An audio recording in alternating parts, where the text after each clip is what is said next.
Perhaps we need some outside universal threat to make us recognize this common bound. I occasionally think how quickly our differences worldwide would vanish if we were facing an alien threat from outside this world.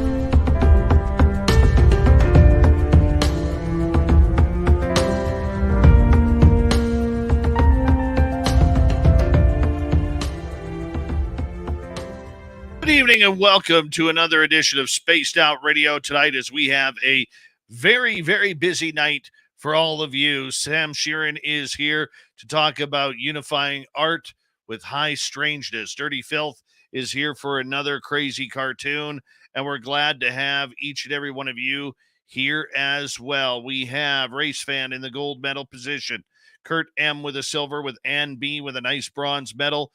Hello, Robert Lamoth and Mind Voicing. Hello to my beautiful lady. And who else do we have here? We have Stephanie Kenny Blankenship, Deer Slayer, Brown Dwarf, our favorite Marine, Black Dragon. Thank you for your service, my man. Kevin, what's going on? And Laura Lobbs, Susie B, and Ann Palmer. Nice to see you both as we continue on with our roll call tonight. And there's Raymond L. Raymond L will be signing autographs after the show. Line up to the left of the studio, if you don't mind, to the left of the studio. Tim Mothman and his goatee, two separate entities.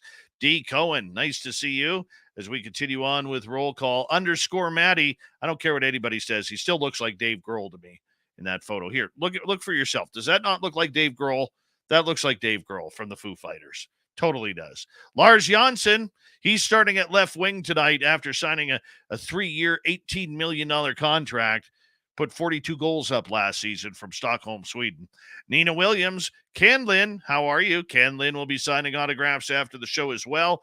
Line up to the right of the studio, if you don't mind, to the right of the studio. Nick Adkins, good to see you. Millennium, my man.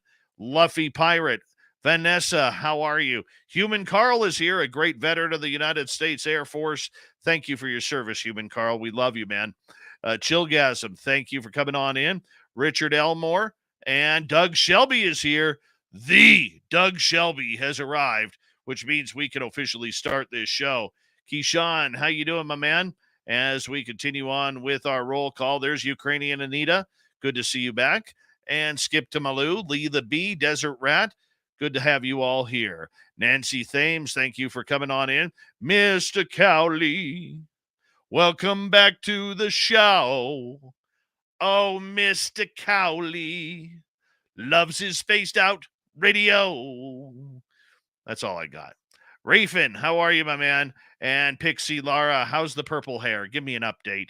Jaden, what's going on, my man? President Zaddy, F.U. Mr. Rob G, sweet Robbie G, there he is. And by the way, Robbie G will be having Melinda Leslie on Monday night to chat with while I'm away at Guns N' Roses. Welsh Hammer, how you doing? And who else do we have here? Christine Lynn. And let's see, the lovely and talented Kira. There she is. Give us a wave, Kira. We're all going to wave back. Yes, we are. Okay, moving on here. We have, look at that. Shaq Valet kicking off the super chat tonight. Thank you, Shaq. I really appreciate your love and support of the SOR, of what we do, all the way from Norway. Thank you so much, my man. I hope you're having a great day. And good morning to you, by the way. Good morning to you. All right, continuing on. Let's see. Who else do we have? Emmy Tong. Thank you for coming on in. And we're caught up so far. We're caught up. Hold on. Let's get the radio side going here. So that way we can let in Bill WD-40 to lube us up for tonight's show, because you never want to go into a show rough. You always want to go in nice and smooth. Yep, that's what Bill does. He lubes it up for us. All right, Neil Warden, you're early. Good morning to you, my fellow Commonwealther. All right. Hey, want to remind everybody, May 10th through 12th, 2024, you can book your tickets now. We're putting the schedule together for the 3rd annual fan party in Reno, Nevada. So make sure you get that on your schedule. Okay. W. Decker, what's going on? Miss Tessa Marie, welcome to SOR chat. And who else do we have here? Severin Schott, what's happening? And let's see, Susan Alloway has returned. And don't forget, you can head to our Spaced Out Radio store on our website. We do not have ugly swag, people. We have nice stuff that you'll actually want to wear out. Horns up. Let's rock.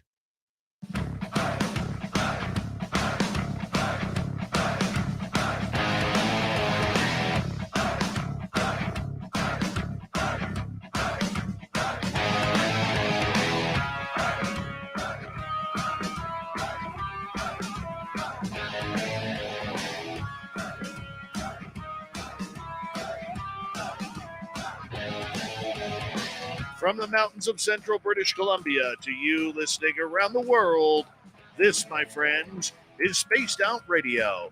I am your host, Dave Scott, sitting in the captain's chair of SOR headquarters.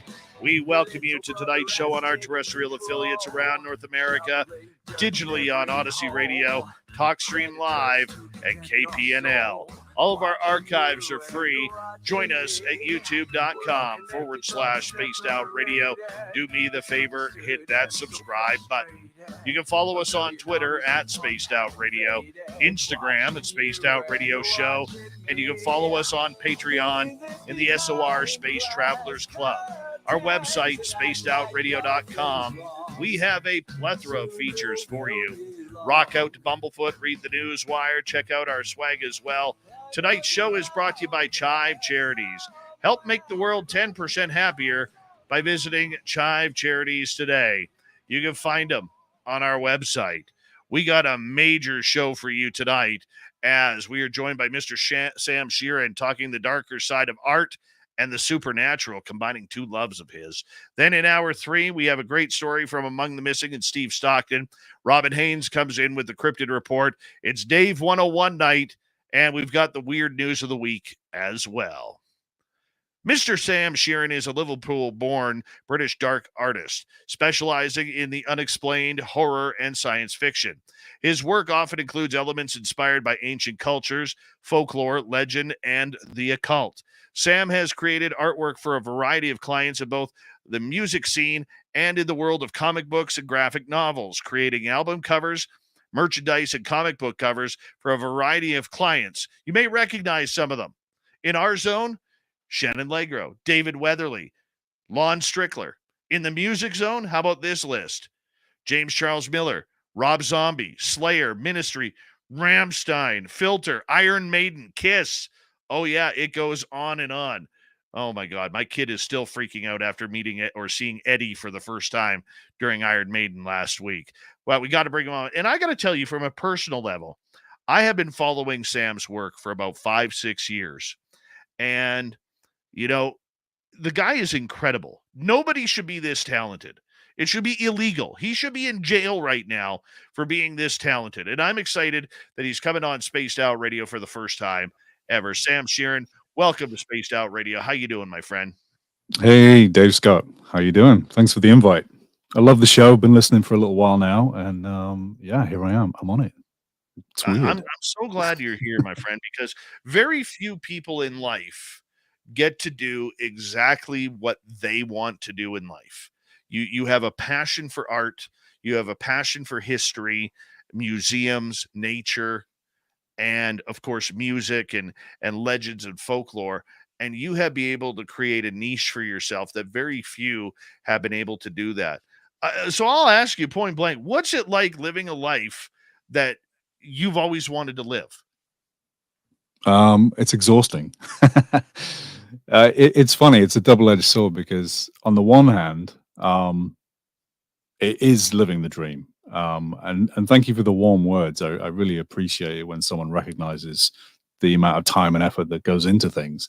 But that's the other side of the knife. Really, is there's not enough hours in the day, and when you get into a world where you're free to do anything, especially in the passions that you're interested in, those hours go very quickly because, of course, time flies when you're having fun, and so there's never enough time in the day to complete everything I want to do. So it's exhausting because I don't really get much sleep.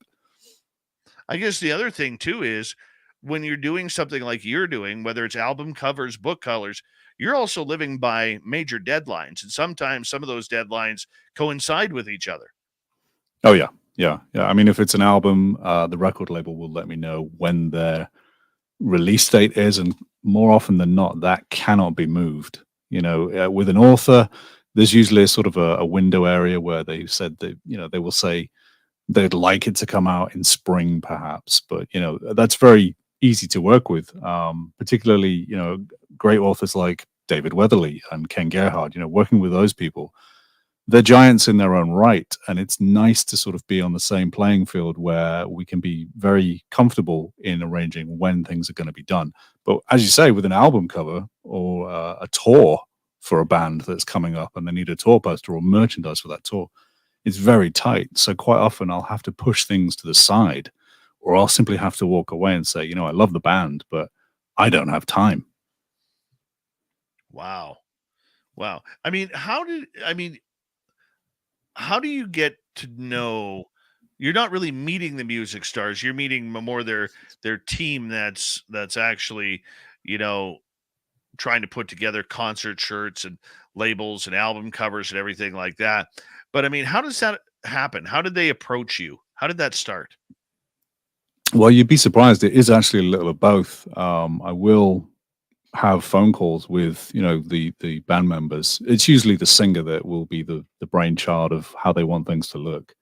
But when it comes down to actually putting the packaging together, they'll usually then hand me over to someone who works at the label for me to get the templates, to do the layout for the album and that kind of thing.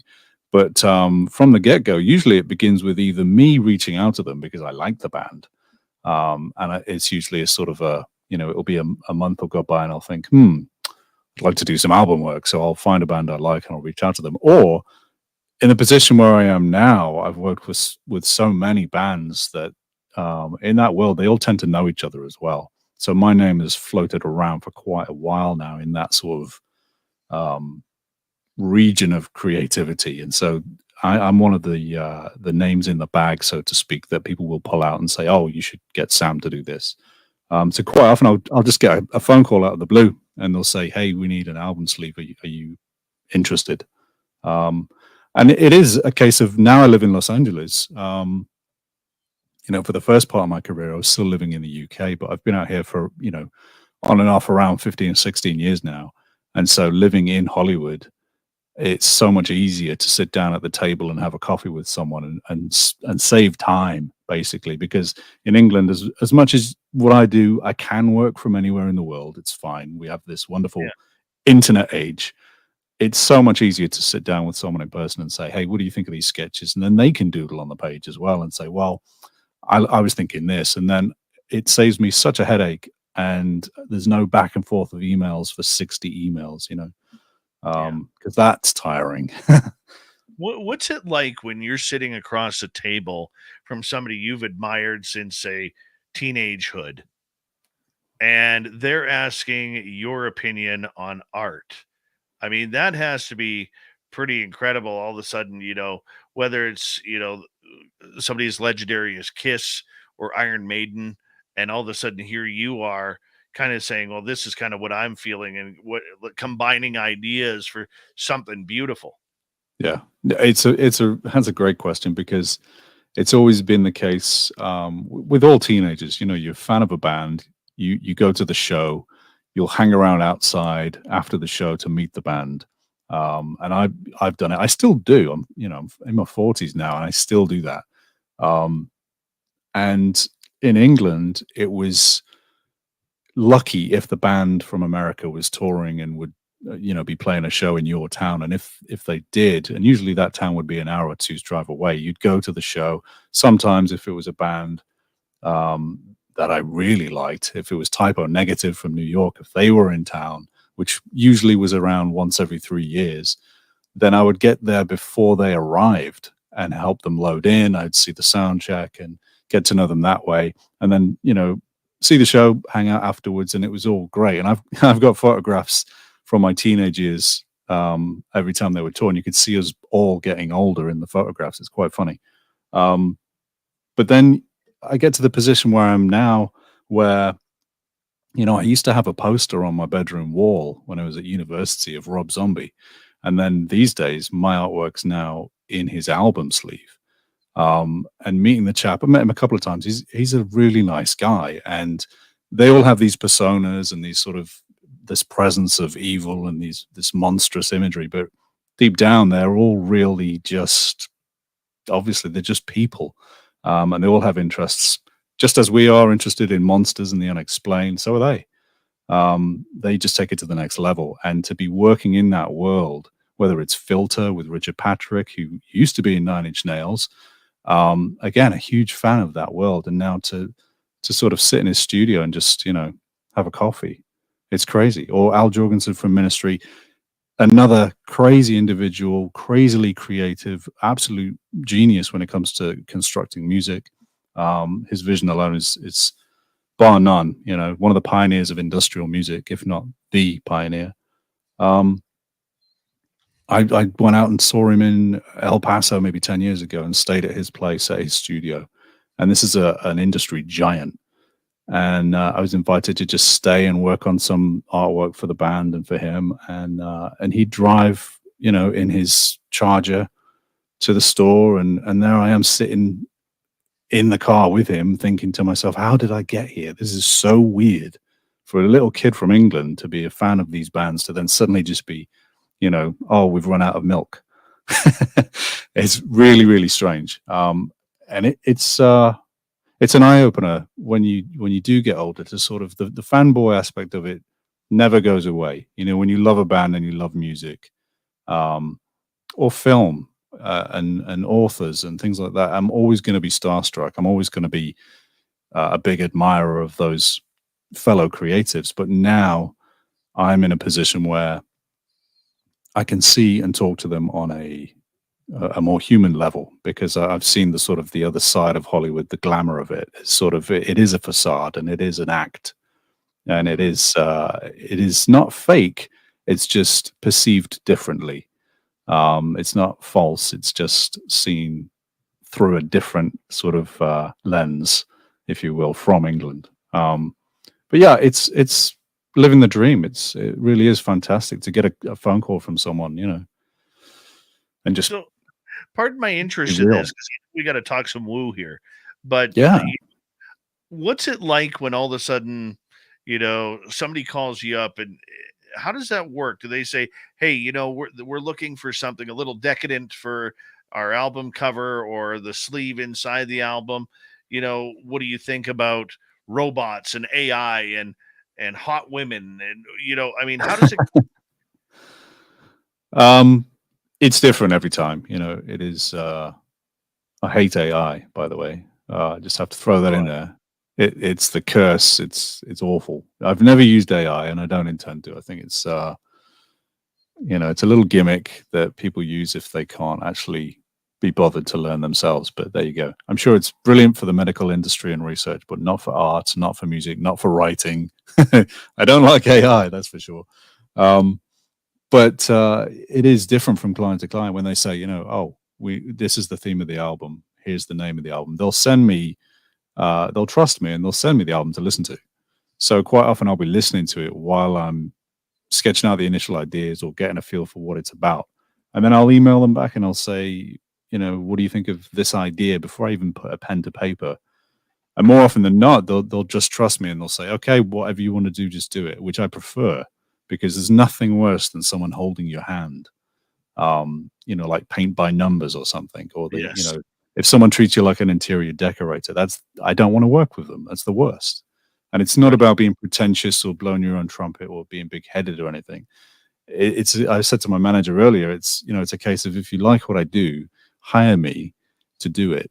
Don't babysit me. I hate that. That's the worst thing any client can ever do, is babysit an artist. It's so insulting. The way it feels, or a song feels, it really sets the tone for what you're going to do. I know, like, when I approached Ron Bumblefoot Thal about using Little Brother Is Watching, I had met him once. Yeah. Once. I partied with him in his tour bus for 4 hours one night in Vancouver, after I had just seen him 3 weeks previous in his final tour with Guns N' Roses. And I remember saying, hey, this was a Twitter conversation in a DM. I said, hey, I'd really, really love to use one of your songs for my online radio show, because I don't even think we were on a radio station back then. And I said, what do you think? And he loved the idea. We came to an agreement, and it was cool. him who picked out Little Brother Is Watching. And if you listen to the lyrics of everything that he is talking about, I mean, it couldn't suit this show. The sound and the lyrics couldn't suit this show any better. I mean, when you feel it, and it's got to be the same way for you. Yeah. I love Ron. I've known him for a number of years. I've done artwork for a few bands that he's been on as a guest. He's a lovely man. He's a absolute genius. Absolute genius. Underrated, unsung hero. Super nice guy. Yeah. How do I feel about, it's different from album to album and from client to client. If it's generally, we're talking heavy metal and rock, for people who don't listen to that, to them, they probably all sounds the same. But as you know, every band is completely different in terms of the message they're trying to convey, unless they're just an angry band, which is okay too. I like Cannibal Corpse as much as the next guy. But when there's a meaning and a message in there, and there's a theme and a concept, it does help when the lyrics are, let's just say, a little different to the norm. If there's something that's never been said before, or even in a certain way, Filth is a good one for that. They're a very emotional band. They're very in tune with how people should feel. And they cover things that don't really, appear that often in rock and metal. They'll sing about a situation in life, but they'll spin it and make it sound like it's about something else. And it's very, very clever. It's hard to sort of translate those things into imagery, unless, of course, you have a discussion with the band. But as I said, for the most part, I'm usually just given the reins and trusted, which is nice. It's nice to sort of have the freedom and say, this, I hope you like it, but this is what I've done, How did you get involved with the woo? Oh, that goes back to childhood. I mean, everybody says that, don't they? It's always since childhood is what everybody says, but it's true. It's I think we were saying before we went on air that some people either have it or they don't, in terms of they'll sense the strange and the weird and the unexplained, or they'll notice things, whereas other people won't. And I think I'm just one of those people. As much as I have a career in art and design and illustration, because I see the world in a different way, and my hand-eye coordination is trained over decades now.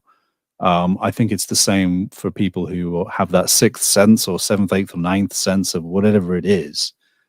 It's not any one thing you can put in a box, but it's there. There's a difference to you from other people. And you'll spot something that other people won't see, whether it's a coincidence or a series of coincidences. And some people say there's no such thing as that, but if you get with me, it's a sort of a knowing. You'll spot it. It'll jump out, whereas people won't even notice it on the street. So for me, I'm one of those people, much like yourself, where it all stemmed from childhood. Things were strange. Things would happen. I'd see things that, most parents would brush off. But not my mum. No. She encouraged my interest in natural history, very much nature. Grew up on the edge of a forest in England, and I would be taken to museums up and down the country as a kid, standing underneath giant dinosaur skeletons. That was a real influence, real monsters that did exist. And then you read about, Loch Ness, or you'll see a TV show about Bigfoot, and those things seem a million miles away. But when you start to sort of read the accounts as though this isn't Lord of the Rings, this isn't the Chronicles of Narnia, people have seen these things, then my interest starts to peak up as a kid. And then I'm reading more about, well, hang on, where are these things happening? Where are people seeing these things? And then, of course, the experience I had that really kind of solidified an interest that something else is going on. There's another layer to reality around us, whatever that may be, was when I was 7 years old. And I had I don't know what it was, whether it was something from another dimension, a ghost. At the time, I thought it was ghosts, and that's what I call it. I don't know what it was or is, but as I say, I was in a house with me and my mum. My aunt and uncle had come to visit. They were downstairs. I was sent to bed at about 10 o'clock, which, being 7 years old at that time, it was sort of, right, okay, it's bedtime, off you go. But I was wide awake because my uncle was visiting and I was excited, and I was wide awake. I didn't want to go to bed, but that was it, chop, chop, time for bed. And it was a small house, so I could hear people downstairs. I could hear the television. I could hear people talking, the clinking of glasses and laughter. And I just wanted to be downstairs. So there I am, 7 years old, wide awake. And the whole light is on because as a kid, I'll admit it, I was not comfortable in a closed door, dark room. I would always have the bedroom door wide open with the hall light on. But my bedroom's in the darkness, of course. So a moment goes by and my aunt and uncle they come upstairs to sort of say goodnight. They're stood in the doorway, and with the hall light behind them, they're silhouetted, So I say, oh, good night. I know you're leaving early in the morning, so I'm not going to see you. Thanks for the dinosaur book, and, I'll see you next time. Good night. And they didn't answer me. They just stood there. And so I sort of sat up in bed and I said, well, good night, because I wasn't sure if they could hear me. And they didn't answer me again. And that's when I noticed they were a lot shorter than they should have been. Once I'd sat up, my perspective changed, and I thought, oh, God, they're not my aunt and uncle. And that's when they started to walk into the room. And they walk across the room diagonally, not towards me, but they're coming closer. And it's as though they're entering the room, but they're not coming for me. And that's when I see that it's a little boy and it's a little girl. And they've got frilly clothes on. And it sounds ridiculous. It sounds so cliche, but they look like two little Victorian children. And at 7 years old, I didn't know what that was, but that's how I described it. And I didn't want to look at them. I was terrified. So I screamed for my mom. And I grab my pillow and I throw it at them. And I look away and I look up at the ceiling because I don't want to look at them. And as I look up at the ceiling, and this is where it gets really woo, there is a soccer ball sized or a football sized ball of green flames, a ball of fire, and it's the size of a soccer ball or a man's head. And this ball of green fire is tumbling around in itself, and it is going around all four corners of my ceiling around the room. And as I look up at it, it swoops down towards me so that I look away and look back at the kids, almost as though it was forcing me to look at them. And of course, I didn't want to, so I look back again and I see this thing flying around. It flies down at me. So I yell for my mom again, and I'm saying, Mom. She comes upstairs, stands in the doorway, looks around, runs into the room. I'm going to get you hold on right there. Mr. Sam Shearon on Spaced Out Radio tonight. If you haven't checked out his amazing artwork, you can at MrSamShearon.com. Here we go. Second half hour is done. What a cliffhanger. The way we do it. Way we do it. I didn't know you knew Ron. Yeah. It's a couple of years now. Since just before his maybe a year or two before his wife died, I got introduced to Ron. Strickler or Bumblefoot? That's the question. Oh, Bumblefoot, not Lon Strickler. Ron Bumblefoot. Yeah. No, I met Ron through a band called Plug-In. I believe he was on that. I forget. It's so long ago. We're talking maybe 15 years ago now. And he's appeared on a number of albums where I've done the artwork. And I ran into him at the NAMM show in Anaheim, which is sort of the Comic-Con of the music industry. It's where they show off all the new instruments and equipment. So it's an entire convention center full of guitars and pianos and drums, and it's amazing. So you'll if you're in the industry, you can't just go as Joe Public. But if you're in the industry or you know someone in the industry, you might be able to get a pass to walk in and have a look around at the equipment. And you'll see Kerry King from Slayer just walking around, or Tom Araya, or you'll see Stevie Wonder walking around, surrounded by people as he walks, but it's not a giant crowd because everybody's in the industry and everybody respects each other. But of course, someone like Stevie Wonder, he's surrounded by at least 20 people as he walks through the place. Legend. Oh yeah, absolutely incredible. So yeah, I met Bumblefoot there for the first time, and we'd already corresponded back and forth a bunch. So it was just nice to sort of see him in person, And yeah, such a nice guy. He is. He really is. Yeah, he's another one that doesn't tend to stop. He's always creating. He's always involved with something, and that's that's What's just amazing living proof. What's amazing for me with him is, as talented as he is, he doesn't care about being in that giant super band. Like they tried it. They tried it with not Art of Anarchy. What the hell is it called? With Mike Portnoy on the drums and Billy Sheehan on bass and Jeff Scott Soto on lyrics and Derek Sherinian on keyboard. You've lost me.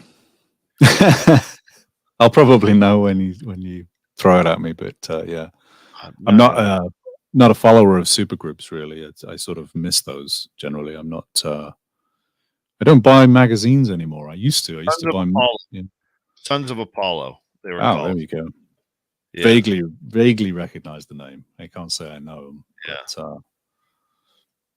But, sometimes it works. Sometimes it doesn't. Audio Slave worked. Yeah.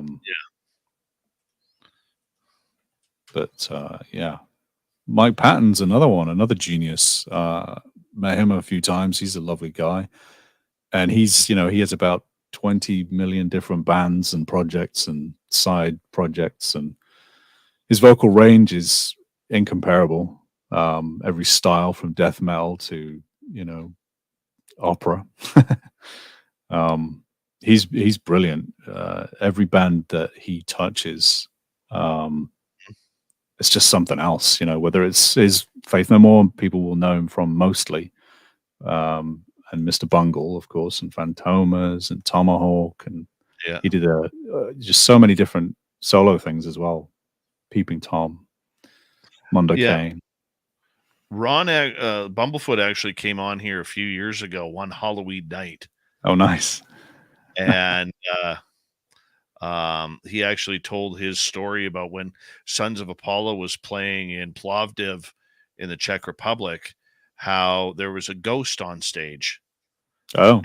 And it kept, like, Bumblefoot's guitar is set up never to go out of tune. And his top string kept on popping out of tune, and the keyboardist Derek had his sunglasses smacked off the top of his head. And Bumblefoot, they were also doing a few tribute songs. They were playing "Comfortably Numb," and Bumblefoot actually got shoved down on Wow. stage. So was this a venue that was known to be haunted? Were they warned? Yeah. Oh yeah, I know And another then it guy. just went off. Wow. I know another guy who played there. 1 second. Thank you, Jenny and Shaq, for the super chats. Here we go with the next half hour.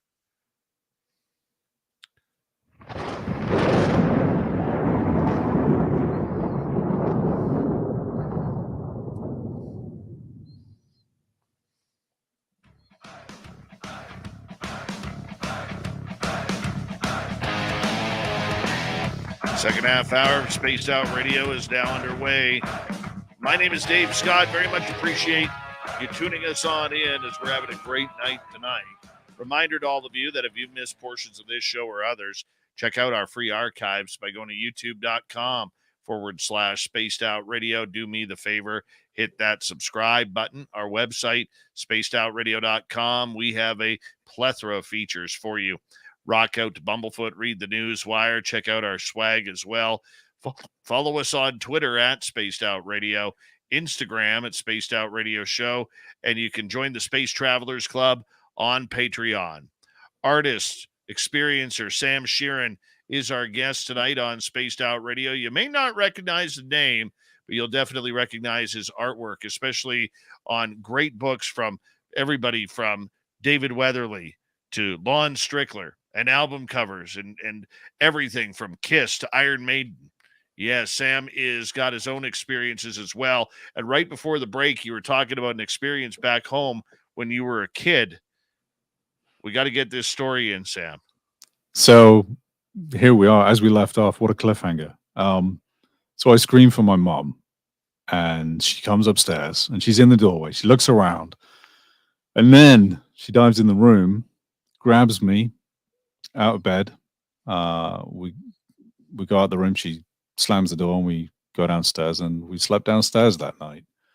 I was told it was a bad dream.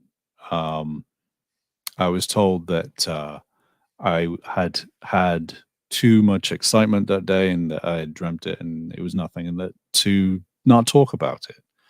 So it really bothered me, because I knew something was going on. I knew I was awake. But my mum got quite angry about it, in a sense that she, that enough is enough. We're not going to discuss it. Stop being silly, kind of thing. And so the day went on, and that was that.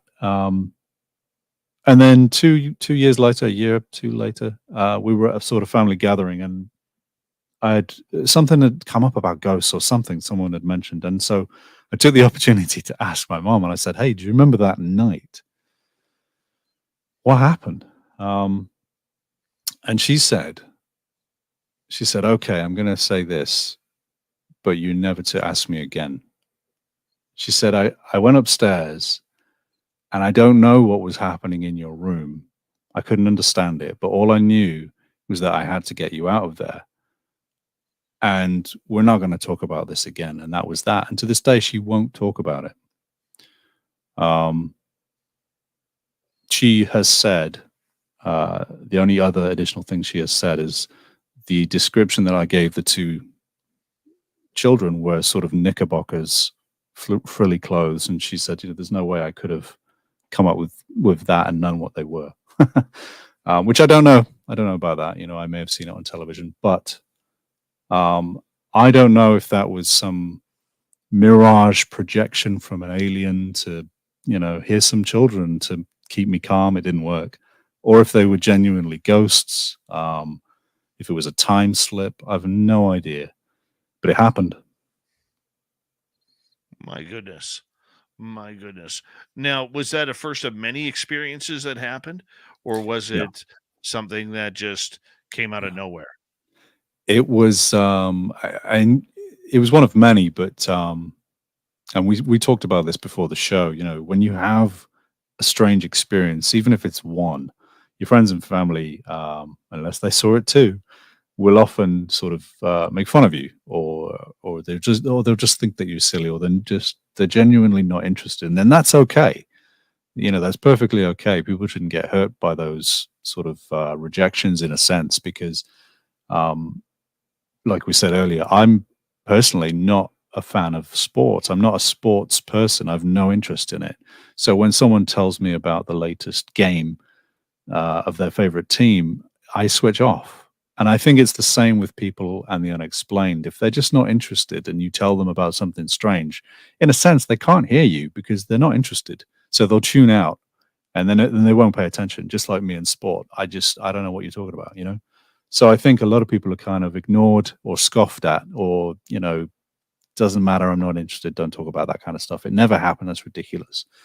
But for the people that it does happen to, like myself and you and others and friends of mine, we gravitate towards each other. Here we are tonight because of this reason, because we're all tuned to a certain way. As I said earlier, that we see things that other people don't see.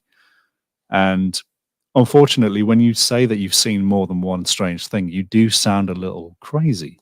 You do sound as though you're either living in a world of make-believe, as Homer Simpson would say, or you're just a little bit, of a fantasist. You have a great imagination, or, all these labels that they'll throw on you. But when things genuinely happen, it's very hard to find people, not so much these days because we have the internet, but it's very hard to find someone that you can talk to. And I think a lot of people and a lot of stories have been lost over time because people are too afraid to share them. They're too afraid of being locked away or cut off or, shunned. But a number of things happened to me in that house that, I do believe it was the area. I do believe it was the cliche, the ground it was built on. It used to be the hanging capital of the UK hundreds of years ago. People en masse were taken there to be hung. And the town was called Murdershaw. So not spelt the same way, but, it's said the same way. And so it has all these sort of legends and talk of the town. There was a stagnant swamp in the middle of the forest that they eventually drained, but you would walk by it and it would absolutely reek of just the most putrid smells. And my mom and other kids around the area, they'd say, don't go near it because if you fall in, you're done for. And years went by and the council eventually drained it. I think they were trying to spruce up the forest and make it sort of a national trust park kind of thing. So they drained the swamp. And they found hundreds of skeletons in there. Animals, of course, not people. Although I guess we wouldn't have been told. But they wanted to keep it a nice, happy, safe place. So there was a whole menagerie of missing pets and, foxes and badgers and all kinds of birds that had just come to an untimely end in this swamp and had essentially created this big putrid bog. So I think that entire place was, just seething in discomfort, which probably played into a lot of what the area offered in terms of ghosts and things. I did see a picture in a book move. That was probably one of the most frightening things I've ever experienced. And I've been in a horrific car crash, and this was scarier. I had a book. Explain this one, man. This was a book on Hans Christian Andersen, and of course it had stories in there like the Snow Queen and Thumbelina, and all these fairy tales. And so I'm looking at this hardback book, and I still have it. And I open the first page. There's an illustration of the author himself, and he's sitting on the grass underneath a tree, and he's sort of holding a book with a pen as though he's writing. And he's surrounded by fairies and gnomes and little creatures, frogs and hedgehogs and things. And he's looking at the viewer. So he's looking at me while I'm looking at this sort of beautiful illustration of him. And I'd read some of his stories. I was familiar with some of them or whatever. And I said to the book, I said to him, to his picture. I said, "You're really quite clever, aren't you?" You know, this is me at 7 years old. I said, "You're really quite clever, aren't you?" And he nodded. And I slammed the book shut and I threw it across the room. And it went sliding under a big wooden chest of drawers. And there it stayed for about a year or two. I I just did not recover that book. It lived under that wardrobe. And I used to get the most ominous feeling from that wardrobe anyway. It was as though the wardrobe had eaten it. It sort of had a gap underneath at the base of this big old wooden with drawers kind of thing. Chest of drawers type piece of furniture. And it had slid underneath it. And I was too scared to retrieve it, because this picture of Hans Christian Andersen, he, with a little smirk, he nodded, and then went back to its original position of him just sort of sat there, and I got the fright of my life. Now, many people will say, well, you're just a born artist, you have an imagination, you're just prone to seeing things that aren't there, and you'll invent things, and that's why you're a good artist, and they'll kind of excuse those stories that I have. But to me, it happened. I don't think it was my brain playing tricks on me, because what I was currently thinking of was talking to him. So you may sort of excuse that and say, well, then you're probably imagining him answering you. That would be the sort of explanation someone might come up with. But to me, I certainly wasn't expecting a bloody picture in a book to nod at me and agree with a question, And it hasn't happened since. So it was definitely that place. You have studied all of the monsters that are out there, whether it's ghosts, whether it's UFOs, aliens, Sasquatch. I know you've been lurking for Sasquatch in Oregon and other places. What scares you? What really freaks you out? It's funny. I'm going to one of these haunted mazes here in Hollywood over the Halloween season, and generally they don't scare me, because I know the actors who, it's like a movie. It might not be a scary movie, but if there's something that makes you jump, it's on purpose. So I'll fall for that. If someone's around a corner and they jump out at you, of course you're going to be a little startled. But as a whole, in general, I don't go in there scared. And monsters in general don't frighten me. What frightens me is not being in control of what's happening. And I think anyone can relate to that. Whether that's being in a car crash and spinning around on the highway, waiting for it to end, and it not, having any bearing on your ability to control it. You have to just go along with it. Or whether it's being in bed and you have sleep paralysis and a big black shadow runs into the room and down the side of your bed and looms over you, which has happened to me twice, only in the last 5 years, which is interesting, because I think that may have something to do with age, because I don't hear that from a lot of children, but I do hear it in middle-aged adults that have, we've got to the age where we're starting to really feel tired all the time. I'm sure you can relate to that. Anyone my age, I'm 45. And so when I wake up, even after a good night's sleep, I'm still tired.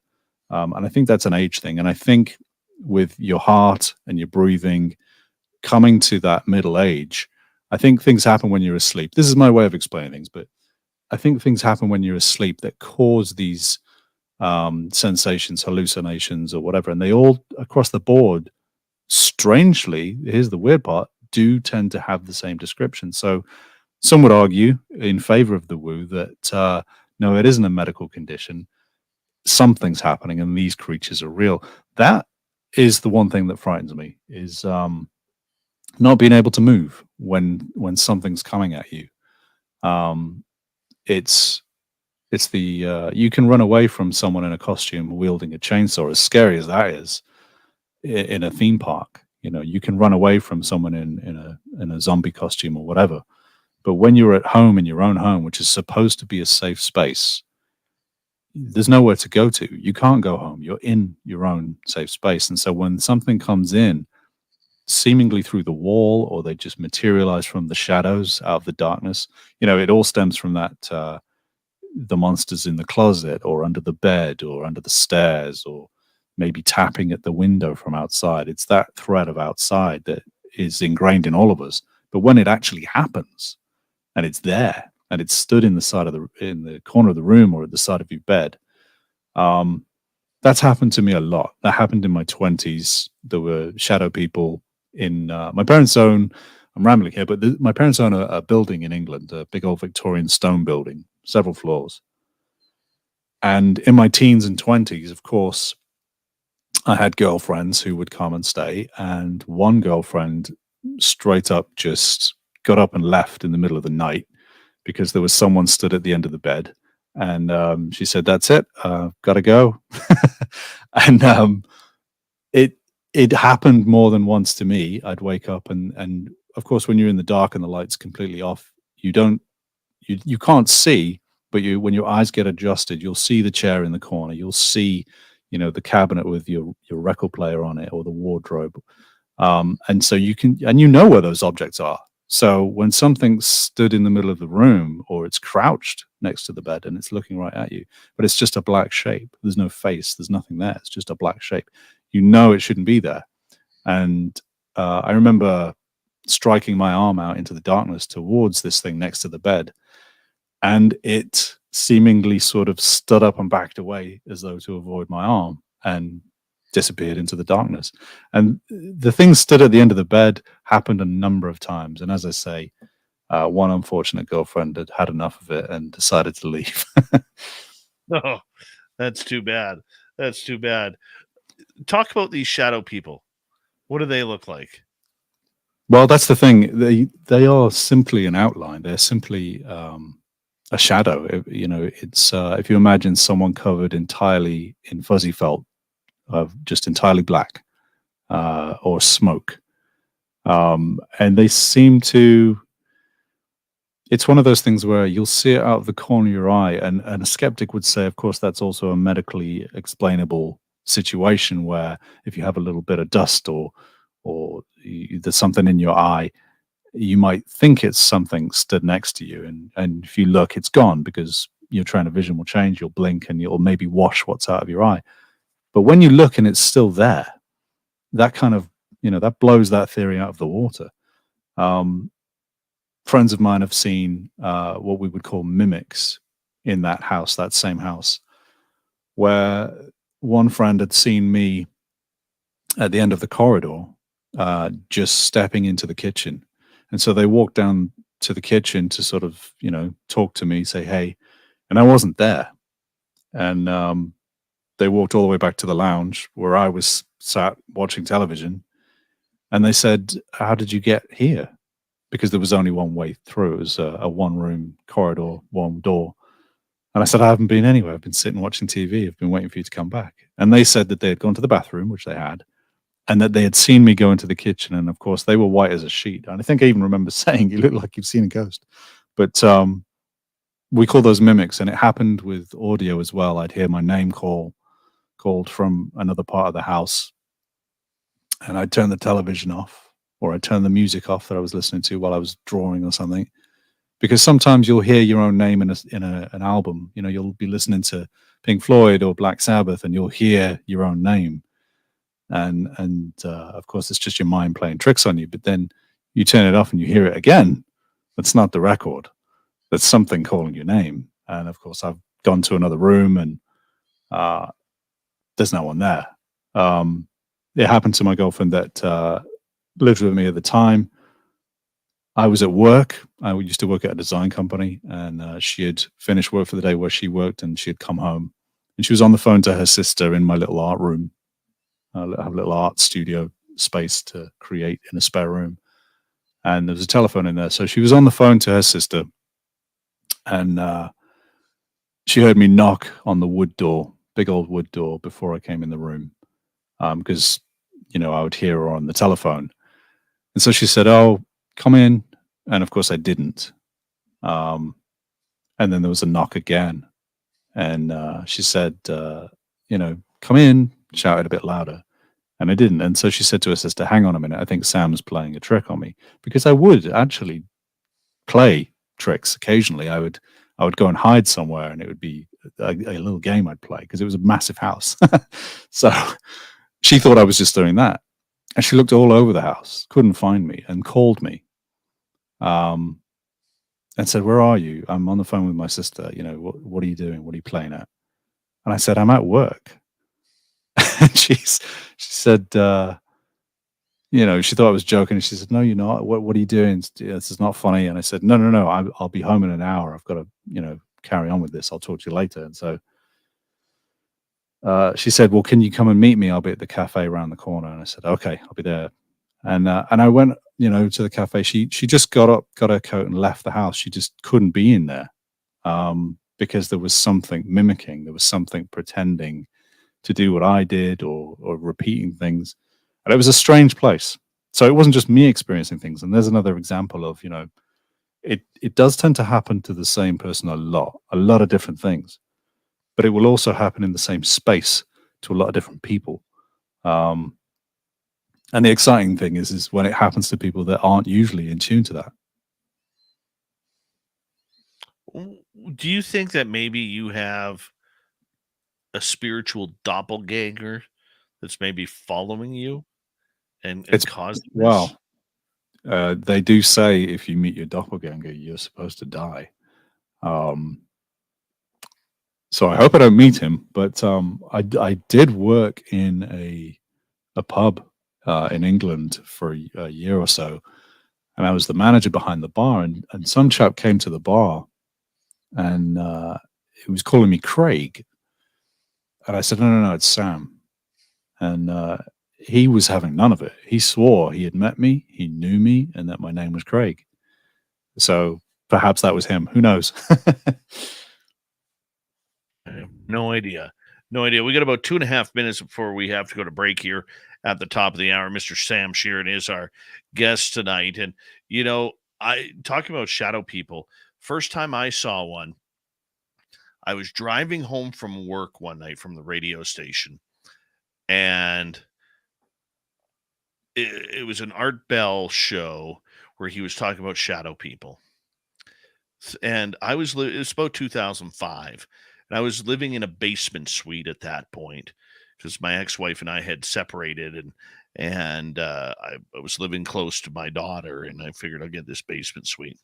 So I parked on the road, and then I had to open up a gate, walk along the side of the house, and then kind of turn to the left at the end of the house to go to my door, which was kind of in the middle.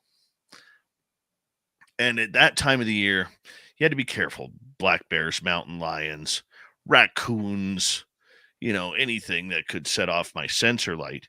Well, when I open up the gate, I noticed my sensor light was on. And so I slowly started kind of walking a little bit wide because I wanted to make sure that there was nothing there that was going to try and kill me. And as I rounded the corner, this very block-shaped shadow person was standing, staring at my door. And he was completely blacked out. He had just a round head. There was no hat, no features. You know, just like a child would draw like a block body. There was no hands. And the pants were like blocked rectangles as well. And there were no feet. And this thing turns and looks at me. And I'm like, are you serious right now? Like, I'm staring at this thing. And then it did a 180 and it ran right through a cement brick wall. And I was like, can you believe this? Wow. How in the hell did that just happen? And that was my introduction to shadow people being real. Thank you to Art Bell, who and then all of a sudden I'm manifesting this at my front door. But man, I've seen a number of shadows since then. Yeah. Nothing as creepy as that. Nothing as creepy as that one. That's, but Sam, I'm going to get you to hold on right there. Hard to believe we're already through an hour. Mr. SamShearon.com is his website where you can see his incredible artwork for t-shirts, album covers, book covers, or maybe you just want something spooky for Christmas or Halloween. Spaced Out Radio continues right after this.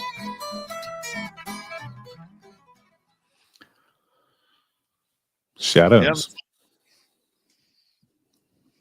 Yeah, this is it's creepy. The shadow thing is I mean, it's so across the board. Yeah, there's so many people who describe the same thing. Oh yeah. But there's so few theories. You got that right. Dirty Filth, we're going to bring you in here. I'm going to take a quick break. We got about 5 minutes, Sam, and I'll be right back. Sure. But Dirty Filth, we're going to turn this over to you so that way you can kind of introduce your collage here.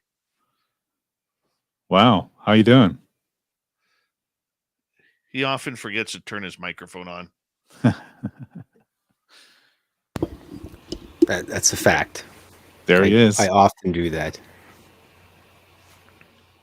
What is going on here?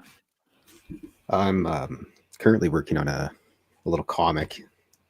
Very cool. So this is the first page. Mm-hmm. Basically, it's about gray aliens that try to hatch plans, and their plans always backfire. That's nice. Most of it right now. I'll give you. This is it. It starts at the bar. Nice. There's a little Fresno nightcrawler there. Yeah, and the old Mothman going for a pint. Love it. I got a couple extra. Here's the nightcrawler and his girlfriend on a date. Pants, of course. That's brilliant. Yeah. That's awesome. Nice for the occasion. Yeah. And then that's all I got handy right now at the time. But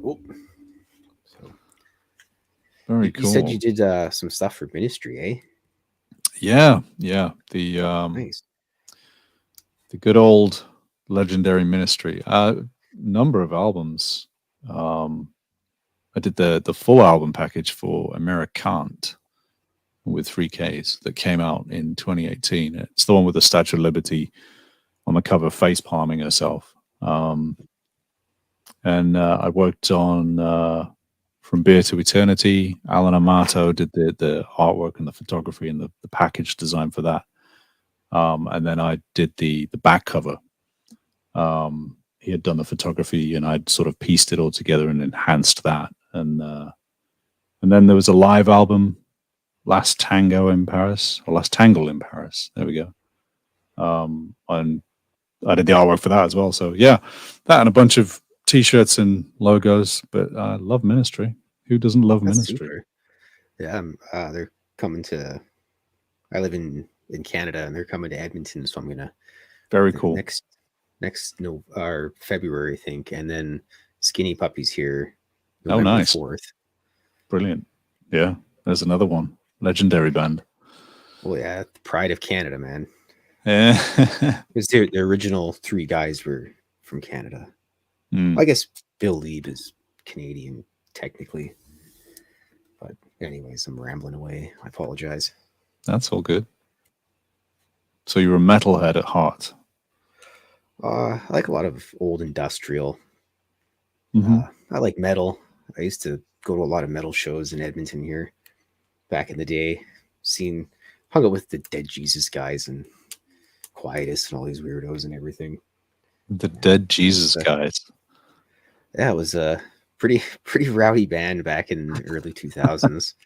The singer used to always he still does like extreme wrestling and junk.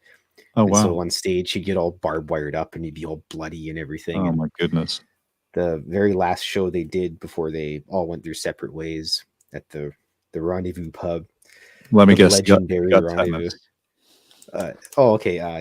No, he didn't. But they had a whole bunch of like pig's blood and internal organs and a pig's head, and the pig's head was making its way around the mosh pit and everything. There was a big long table with drinks and all the stuff on it. And Calvin's swinging his pig guts around, and he throws the pig guts and it hits the table and it slides across the table and clears the entire table off of all the drinks. Oh, no. all the purses and phones and everything. That was the end of that. Wow.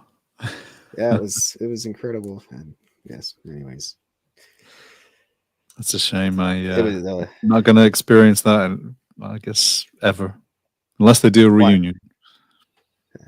I'm boring and old now. I go to shows and it's like 10 o'clock. I'm wondering Me why too. I'm at home in my jammy jams with my cats and Yeah. sipping My on girlfriend. tea My girlfriend loves deathcore, really sort of heavy death metal kind of stuff, and a couple of bands that she loves were playing down in Long Beach near here, and I went down and there was 5 bands playing, and to me it all sounded the same. And so we got to the second band, and she says, "Oh, there's 3 more bands after this." And I'm thinking to myself, Jesus Christ. Because as much as I enjoy it, and I do, I love those bands, but I was just not expecting 5 of them. So, yeah. That was the last show I went to was Front 242 last Cool. October.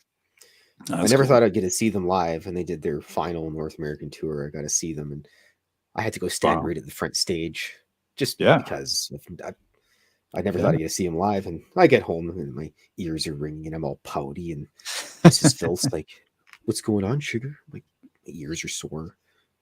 All right, guys, we got 20 seconds left. Big thank you to Kira, Cat Chaser, Jenny, and Shaq for the super chats tonight. Thank you, everybody who's given us a thumbs up, thumbs down, thumbs sideways, and our new subscribers. Don't forget, you can shop at our Spaced Out Radio store and our website. We do not have ugly swag, people. We got good stuff there. Here we go. You're listening to Spaced Out Radio with Dave Scott. Follow Dave on Twitter at Spaced Out Radio and on Facebook, Spaced Out Radio Show. Here we go with hour number 2 of Spaced Out Radio tonight. My name is Dave Scott. Thank you so much for taking the time to join us. We very much appreciate earning your listening ears wherever you are on this beautiful planet we call Earth. Hello to everyone listening in on our terrestrial affiliates around North America, digitally on Odyssey Radio, TalkStream Live, and KPNL. All of our archives are free. Join us at youtube.com/Spaced Out Radio. Do me the favor, hit that subscribe button. The Desert Clam has set the password for tonight in the SOR Space Travelers Club. Abasia. Abasia is your password. Use it wisely, space travelers, as the Clam sets the password each and every night right here on Spaced Out Radio. Our website, spacedoutradio.com. We have a plethora of features for you. Rock out to Bumblefoot, read the Newswire, check out our swag as well. Follow us on Twitter at Spaced Out Radio, Instagram at Spaced Out Radio Show, and you can join us on Patreon and set up yourself for the Space Travelers Club, just like Free Your Mind in our chat room. All right, Mr. Sam Shearon is here. He's an artist. He's an enthusiast. He's an experiencer of the unknown, and we are getting into his stories tonight. Sam, I know you love Sasquatch. You've been out looking for Sasquatch. Have you seen the big guy yet? I have not. I may have heard one up at Ape Canyon, of all places, but I've never seen one.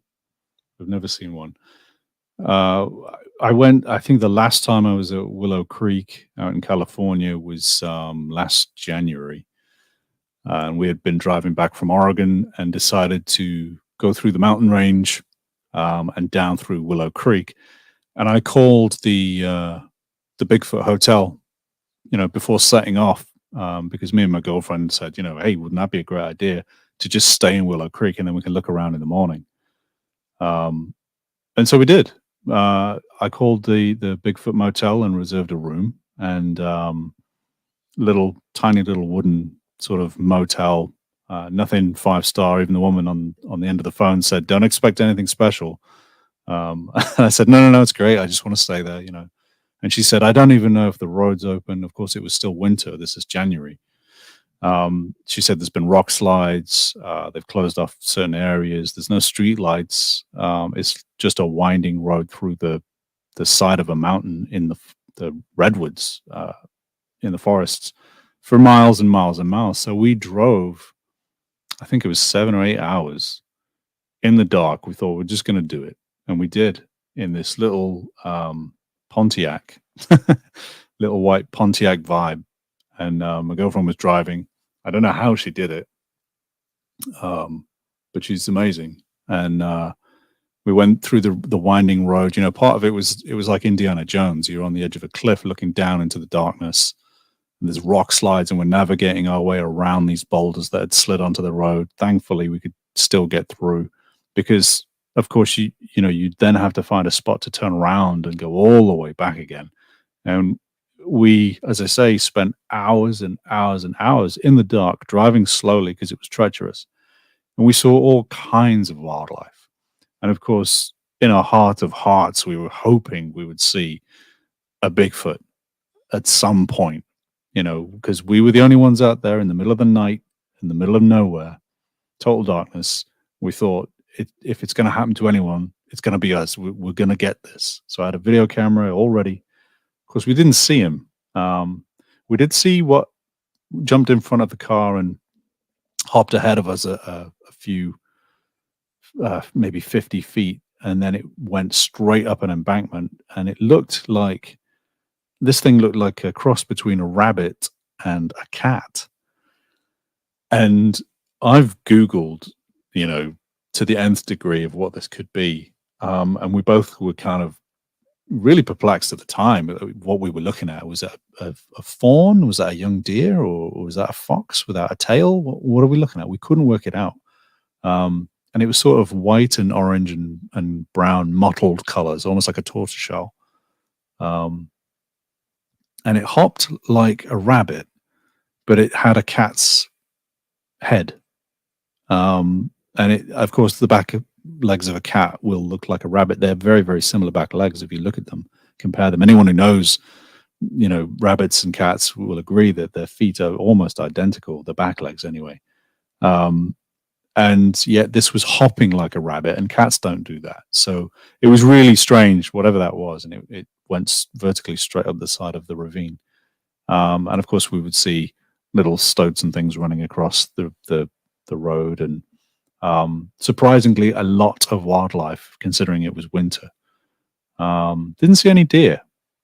I don't recall seeing any deer, and we certainly didn't see a Bigfoot. But I live in hope. I do firmly accept. I don't believe. I accept that they are a real being.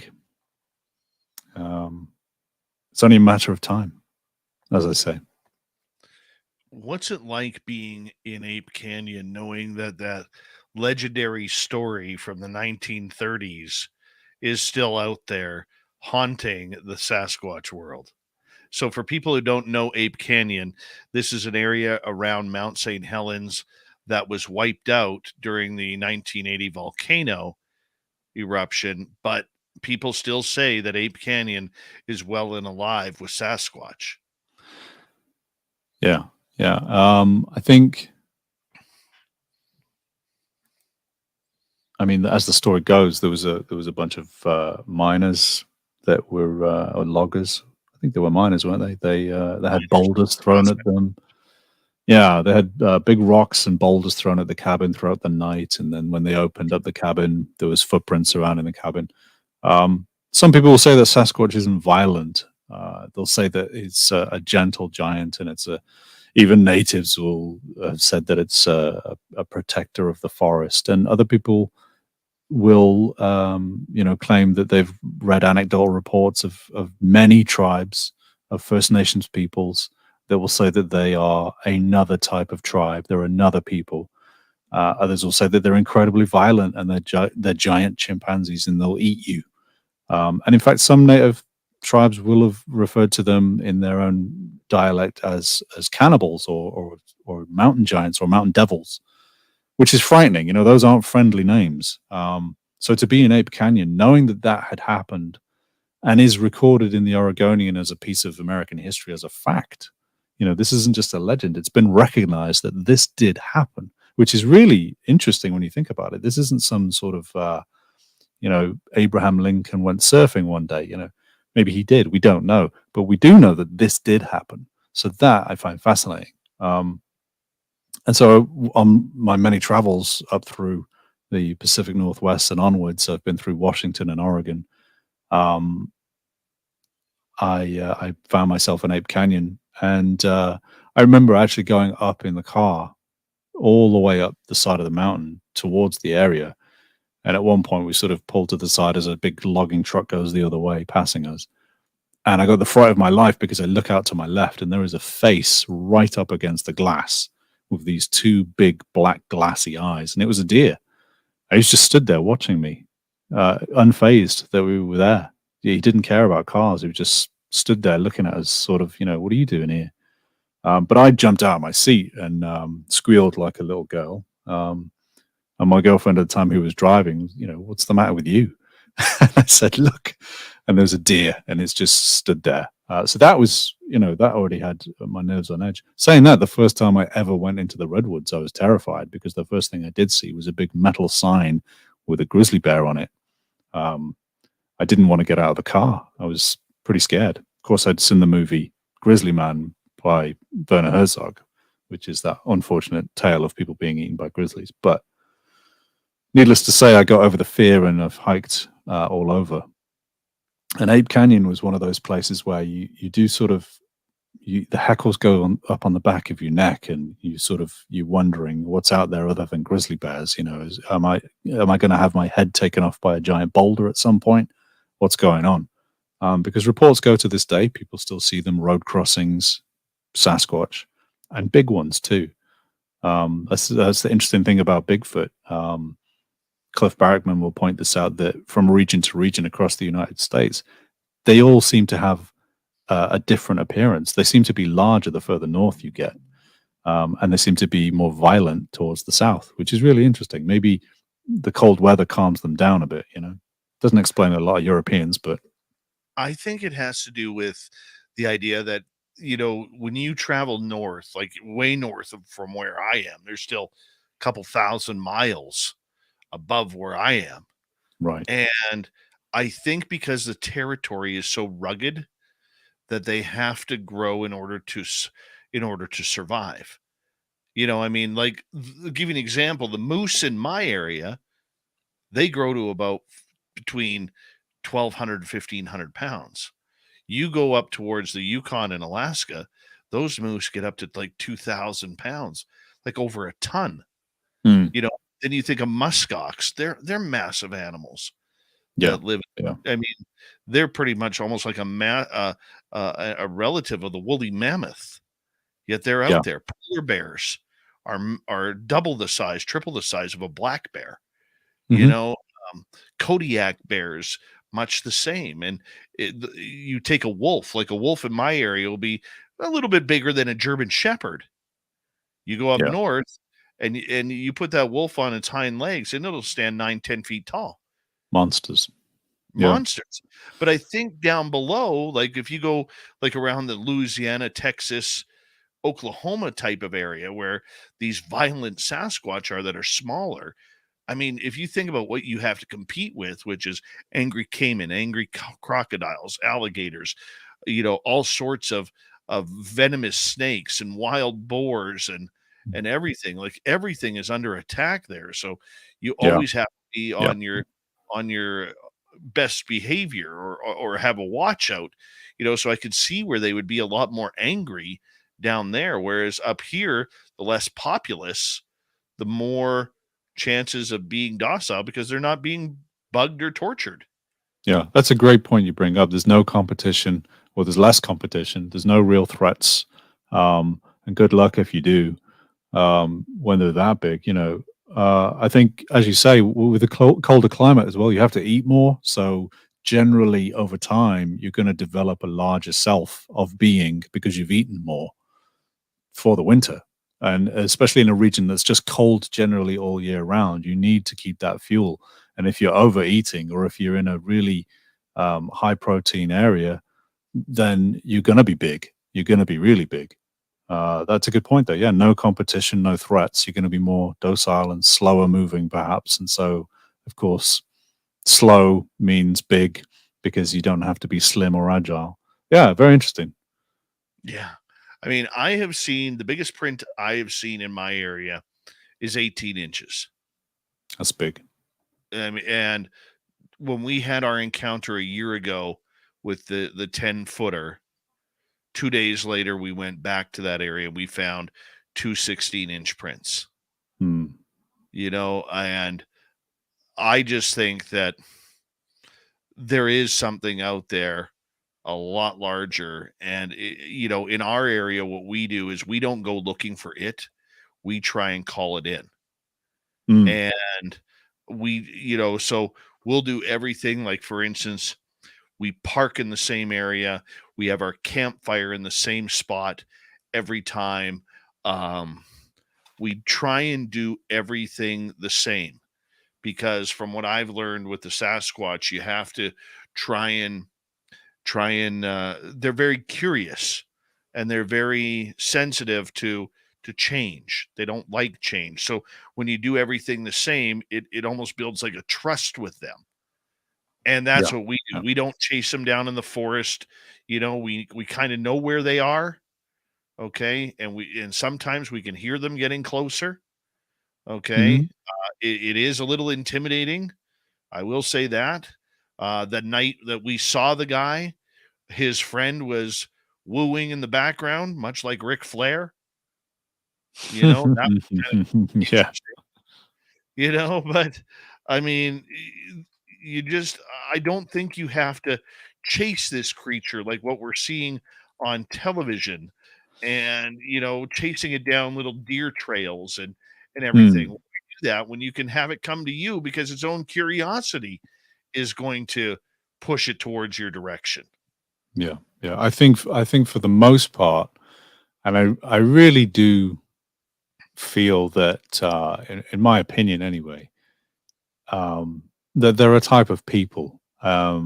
Some describe them as being more ape-like, and that, it was an upright gorilla, or, and I think, I mean, I can't say because I wasn't there. I think when people describe them as that, I think the mind will fill in gaps using information they've heard or seen elsewhere. Because things happen very fast. Your adrenaline will cloud your brain. It will literally disallow you from remembering things if it's a stressful situation. And so your mind afterwards will fill things in that were never there. And so when people describe them as more gorilla-like, I think it's possible anyway that some people are remembering things only based on what they know rather than what they actually saw. And again, in my opinion, I think that Sasquatch, Bigfoot, whatever you want to call it, are a type of people. And you only have to look at the footprints, which are human shape, to sort of sway it in that direction, that these are a type of people who I also think very much know exactly what we are and what we're capable of. And I think they are, when it comes to curiosity, I think the only curiosity they have is where are we, and are we a threat, and to just stay well away from us. I don't think that for a second they have any interest in going anywhere near us until they figure out we're not dangerous. I think for the most part, when you see, and here's something I wrote about in one of David Weatherly's books, in his Wooden Ox Volume 4.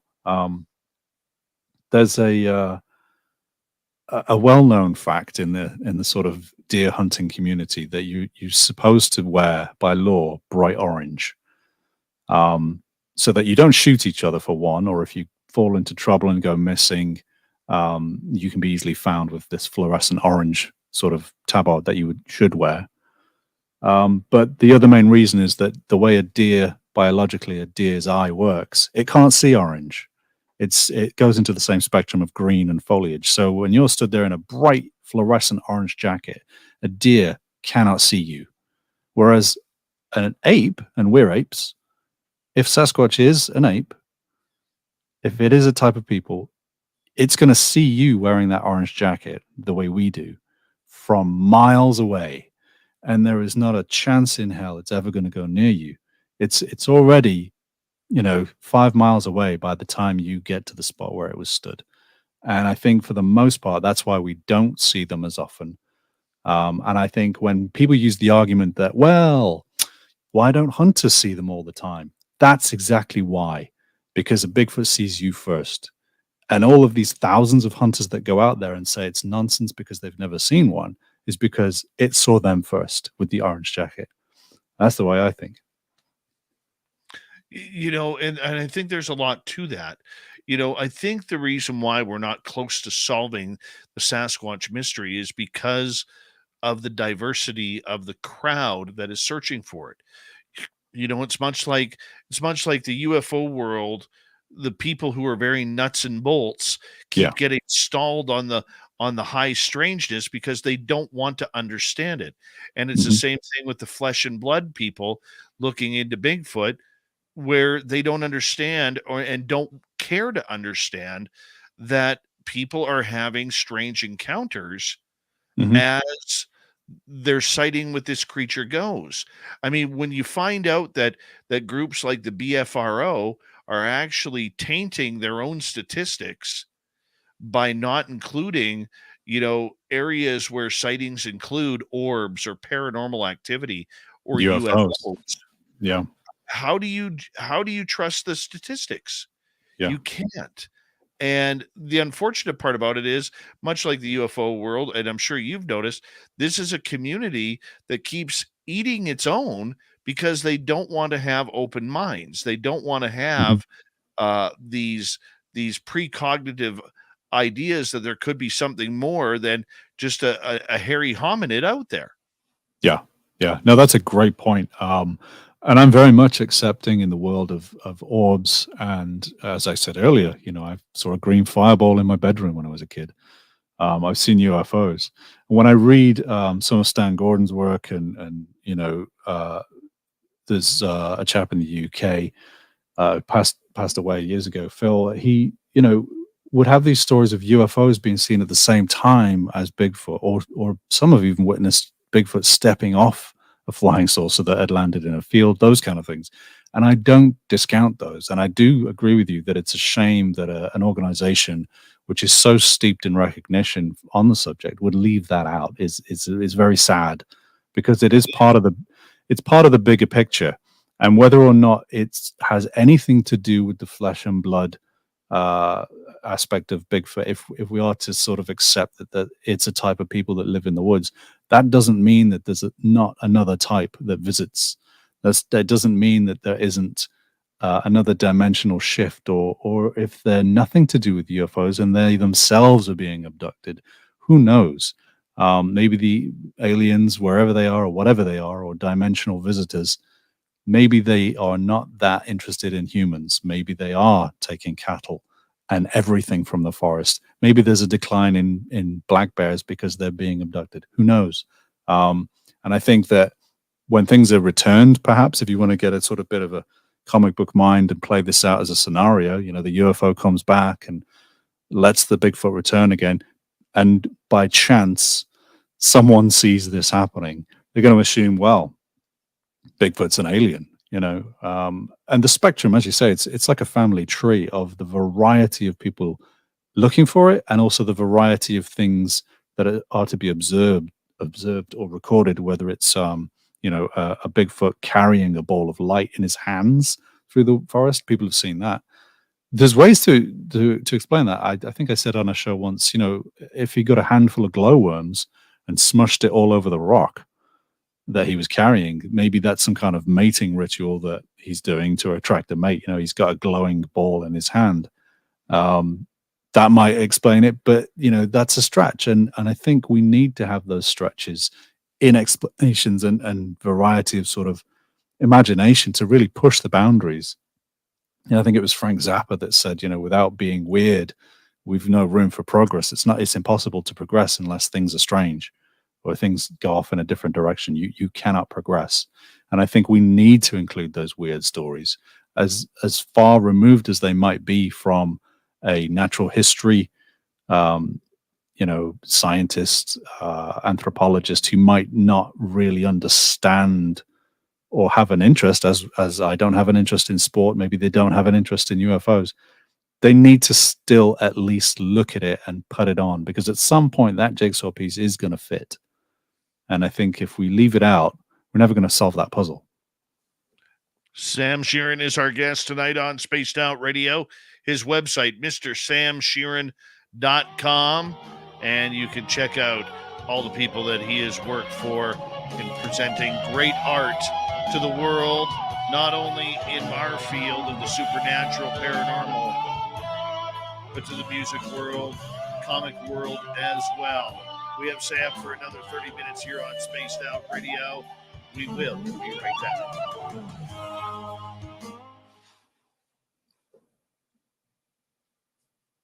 Sweetness, man. This is flying by. Isn't it? Pretty awesome. It's good fun. Pretty awesome. And Ross Dogg's Broken Spirit. When he arrives, it's time to change hats. Put on your NSA hat and say hello, how are you to all the agents and agencies who are tuning on in right now, listening into our show. You know, give us a call sometime. You already got the phone number. We don't need to provide it for you. Remember, some of us can be bought. Some of us. There.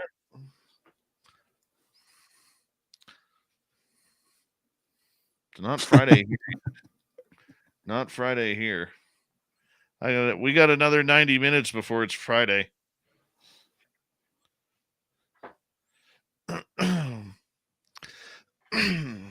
Sovereign farts. Have a sense of humor, my friend. Have a sense of humor. Someone got out of bed on the wrong side, did they? Oh. Life is too short to be miserable. Life is too short to hate anyone or anything. You got that right. You got that right. If you don't like it, go away. We're going to have to convince you to come up to our fan party in Reno. Oh, yeah? Hang out with us. That'd be great. When's that? Put on your calendar, May 10th through 12th. Remind me. That sounds fun. Yeah, so that'll be our third annual fan party. And we all pay our own way, and we do a live radio show, and then we just party with the fans. We're setting up a ghost hunt with them. Melinda Leslie is coming up to do a UFO sky watch. Oh, great. On Saturday night. I love that. And we do everything together. We, play poker, play slots, have a few drinks. We have a VIP party, where I'll tell you, I will say this. The most emotional time of that weekend for me is watching, our special guests, like watching our special guests blend in with the people who are listening to them, and the one thing we do is we don't charge $300 for a weekend for a conference. You know what I'm saying? Yeah. Where yeah. You're hoping to get to talk to, Melinda Leslie or Bob McGuire or Jim Goodall or Geraldine Orozco or whomever, because what we do is we encourage our people on this show, such as yourself. We do it differently. We encourage you, like, hey, man, if some of our listeners invite you out want to have lunch with you or dinner or breakfast, head out with them. I mean, because that's what it's all about, is just getting to know the fans that are absolutely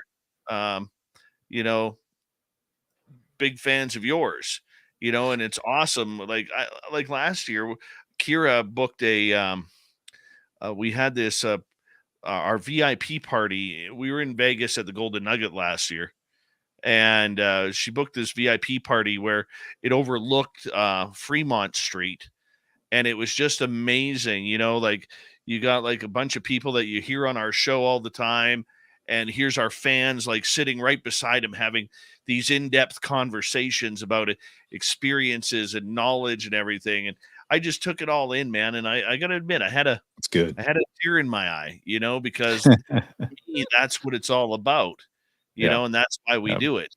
It's all about crying. Yeah. Well, I'm an emotional guy. People don't really understand. I am an emotional honestly, Dave, I cry at commercials. There'll be a certain song, or there'll be a dog, or and I'll lose it. I'm floods of tears. Yeah. So yes. No, I hear you. May 10th through 12th, Ron. May 10th through 12th. Good. And then so the Friday night we're going to have the live show and then the VIP party after that. Saturday morning is going to be a ghost hunt at I think we're going to try and line up Virginia City for that. And then Saturday night will be the Skywatch, and then Sunday's the free for all, where some people have to get going home, but for those that are staying like me until Monday, we just have a party day. Free for all party day. Are you you must be in contact with Joshua P. Warren, surely? I haven't talked to Josh in a few years. Yeah. He's on the ghost circuit, isn't he? He's all about the ghost tours and that kind of thing. I think he runs one up in Vegas somewhere. Yeah. Hold on 1 second. We got 5 seconds before we go here.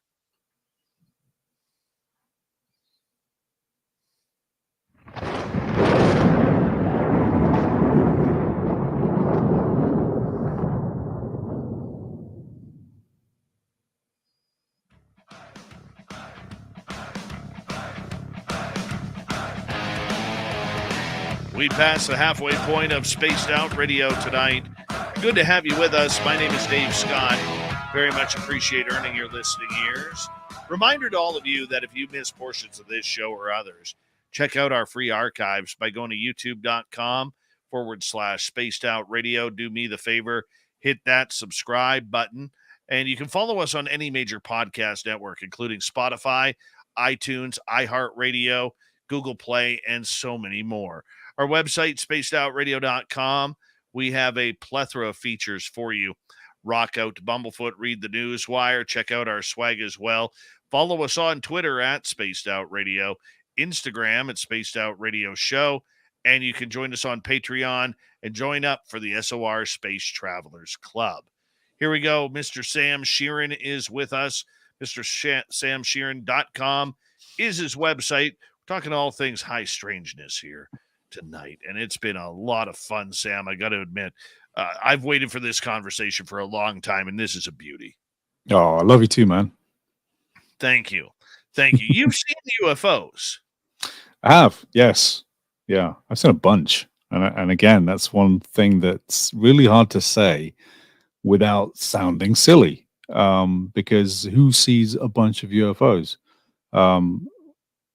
Surprisingly, quite a lot of people, because we tend to be the ones looking for them. We're the ones that look at the sky. There was a time when I used to go to rock clubs and drink and smoke like anyone else. I don't anymore, but at the time, you would step outside and have a cigarette, and a lot of UFO reports tend to be from smokers. Believe it or not, that's a statistic that's been pointed out in the fairly recent years, that most people, I think Cam and Kyle on the Expanded Perspectives podcast, I think they pointed it out, that when people go outside for a cigarette, they're the ones that will stand and look at the sky, and they're the ones that most often will see strange things, whether it's a flying manta or a Mothman, or a UFO. And I'm victim to that too. It happened to me a number of times. The biggest, most recent one I'd seen was in 2012. And believe it or not, right over Hollywood. Now, you would imagine Hollywood being Tinseltown and the land of movies and glitz and strobe lights in the sky and all kinds of things. Anyone who's not familiar with the area might be fooled by a light show. Well, I'd lived there for a number of years, as had my two friends that I was with, who also saw it. And we knew exactly what was in the sky over Hollywood. We were very used to the police helicopters that are, 10 a penny. Every 5 minutes, a police helicopter will go over. Some of them quite low, which will even shake the pictures on your wall. And I had an apartment right in the middle of Hollywood, 2 streets down from Sunset Boulevard back in 2012. And we step out on the balcony. It was Halloween, around the 20th, I think, Halloween season rather. And our girlfriends were inside, sitting on the couch, getting ready to carve pumpkins. And me and my two friends decided to step out on the balcony, have a cigarette, open a beer, and start to enjoy the evening. So that's an important point. Neither of us were, any of us were drunk at that point. I don't think we even did get drunk that night. We just had, a casual drink. But a good point to make on that is when someone says, they weren't drinking, I always kind of smile. You remember those sort of old cartoons, I think it was Disney cartoons or something, where something strange had happened and the character would always look at the bottle they were drinking, as though that was the cause of what they were seeing. Like, oh my, what am I drinking that caused that? And it all seemed to appear occasionally in sort of Warner Brothers cartoons or Tom and Jerry. It would happen. Yes. But we know that that's not a accurate portrayal of what it does when you're drunk. Alcohol, it doesn't tend to be laced with LSD, and even if it was, I still don't think that you're going to be seeing UFOs unless you're in that mindset. But my point being is, when you have a drink, no matter how drunk you get, you don't see Sasquatch in 7-Eleven. You don't see little green men down at Ralph's. It just does not happen. People will see these things completely sober. So to say that we weren't drunk yet or weren't drinking or whatever, we were drinking, but we had only just opened our beer. But that's beside the point. Even if we were drunk, it wouldn't matter. We're not going to suddenly start seeing strange things because people would see them every day. There are plenty of alcoholics on the planet that don't see those things ever. So it doesn't seem to match that. When people sort of discount people for that reason, it's disingenuous. It's not a factual explanation, and it should be thrown out, the drinking thing. So, long story short, now that I've got that out of my lungs, we stepped outside, and of course we're looking over the buildings from the balcony view that we had. I think we were 4 floors up, maybe 5 floors up. And so we're looking out over Hollywood, over the other apartment buildings and the Strip and various places. And it was a semi-cloudy night, not particularly cloudy, just little faint gray clouds, but you could hardly see the stars. It was clearer away from the glow of the city, if you imagine. If you look long enough, you could see the stars. And my friend, just out of the blue, just points out and says, what the F is that? And points up into the sky. Of course, we look and we see a triangular formation of lights. And it seemed to be dimmer in brightness than the stars themselves. And they weren't flashing. They were more shimmering than anything else. And it was silent. There was no smoke contrail, nothing. Nothing was flashing, and they were all white. There was no colored lights. And it was in a long triangular shape. Almost like one of the Star Destroyers from Star Wars, one of the big triangular ships. But if you look at one of those from underneath, if you imagine. But it was black, except for these white lights. So we couldn't really tell if it was a formation of lights or if it was a solid object with lights. We couldn't really tell.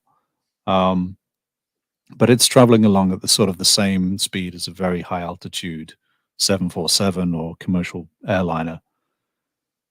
And only lasted a few seconds, because it wasn't going very fast. But, from our point of view, there was only a certain window where we could see before it eventually disappeared behind the mountains past Hollywood. So we watched it until it disappeared. And it sort of twinkled away and was gone. And we're thinking, wow, someone else must have seen that, because none of us could explain what it was. Right. So we called the local army base, the local air base, rather. And we said, I put on my best British and said that I was a tourist, and said, hey, I've just seen this thing over Hollywood. And this Mexican guy, Latino accent, replies to us, and he says, and you could hear the wind. He was stood outside, and he says, hey, man, you're the 5th person who's called us. It's not ours. And he hung up. So we to this day don't know what it was. Now, the story doesn't end there. A year later, I was at my girlfriend's house working on some artwork, and in the background, I'll put YouTube videos on, and they tend to sort of, as you know, will just play through to the next video, and you never know what you're going to get. Stuff on YouTube just feeds you stuff that you're interested in. And an episode of Ancient Aliens Debunked comes on, which I found fascinating, because someone tears it apart and says, well, you know, this isn't true, and this is actually what it is, which I find more interesting when people tear things apart. People will say that that's just no fun, but I find it very fun. And I glance over because they're talking about the 2010 volcano eruption at, what do you call it? Reykjavik in Iceland. Yes. And they're showing news footage that was from a helicopter. Now, if you remember at the time, all the aircraft were downed in the Northern Hemisphere because of the ash that was up in the sky from this volcano eruption. It was dangerous for airplanes to be flying anywhere near that zone because it will clog up the engines, and it was just incredibly dangerous. The visibility would be gone because of this ash. Yet, from some distance away, there was a news helicopter that was covering the volcano. They had to get some footage of it, so they sent a helicopter up and they filmed it. And they zoomed in, and you can find this footage on YouTube. I'll send you a link somewhere. They caught on camera a white V shape of dots of lights. And on first glance, it looks like a flock of birds as they would fly in a V formation. Only they're not birds flapping, they're just white specks of light. Now, it's so far away, you could say, well, they could be seagulls, you don't know. But the thing is if they were, they would be the biggest seagulls you've ever seen, because this was far away and you could see them.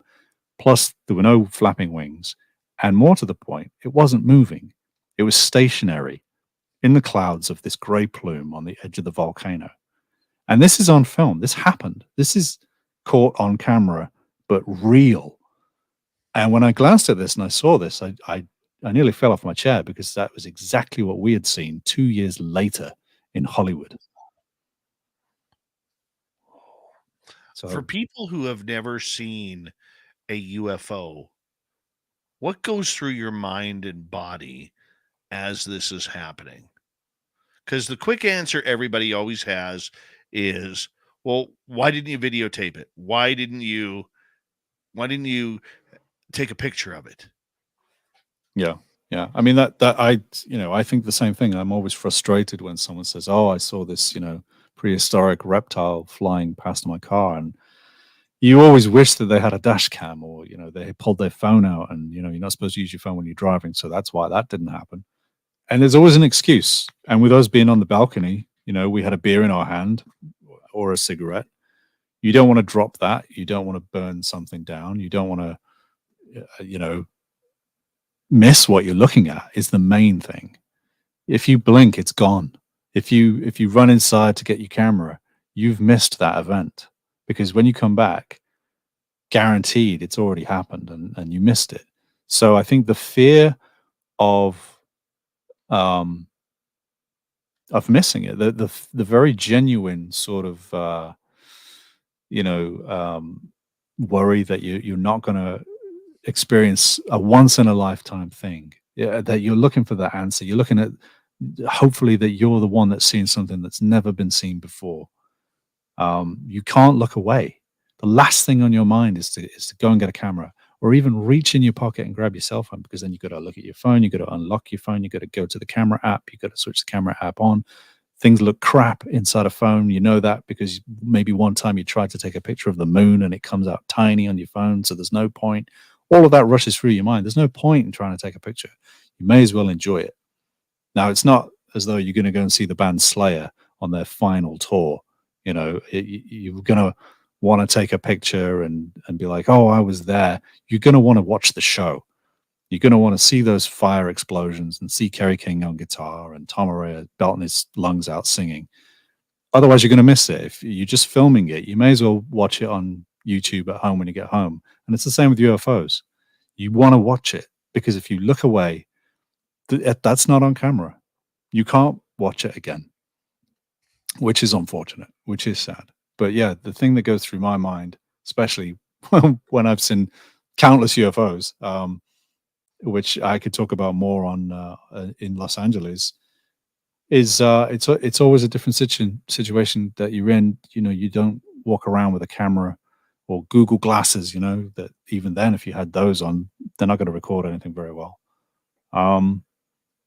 It's sad, but it's a strange phenomenon in itself that it just doesn't happen. No, I agree. And, I mean, seeing triangular formations, does it make you wonder whether it's ours or theirs? I mean, I've been asked about this in the past, and I've given, various answers, because it's the same thing with any phenomenon. We don't know for sure. So over time, our opinions may change. And the more we know, the more we realize we don't know enough. And it's the same with sort of Loch Ness. There's all kinds of ideas of what could that be. And over time, when you educate yourself and you realize that the loch didn't exist 10,000 years ago or 100,000 years ago, therefore there couldn't possibly be a dinosaur in there because the loch didn't exist. So there wouldn't be a survivor that's been clinging on because they wouldn't have been able to get in there. That rules that one out straight away. And so over time, you start to realize, okay, well, logic plays into a few things. But with the UFO that I saw in 2012, the triangle, I mean, it's really still on the table. Is this a time traveler from another dimension, a scientist who's doing a reconnaissance mission, who's checking out things?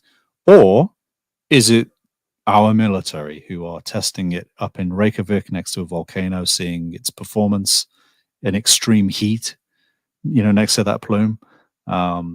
Is it over Hollywood testing to see whether anyone noticed? Or is it literally just mapping the area and that's part of its route? Is it just the military that we have? You have to remember that the Blackbird, is it the SR-70 something?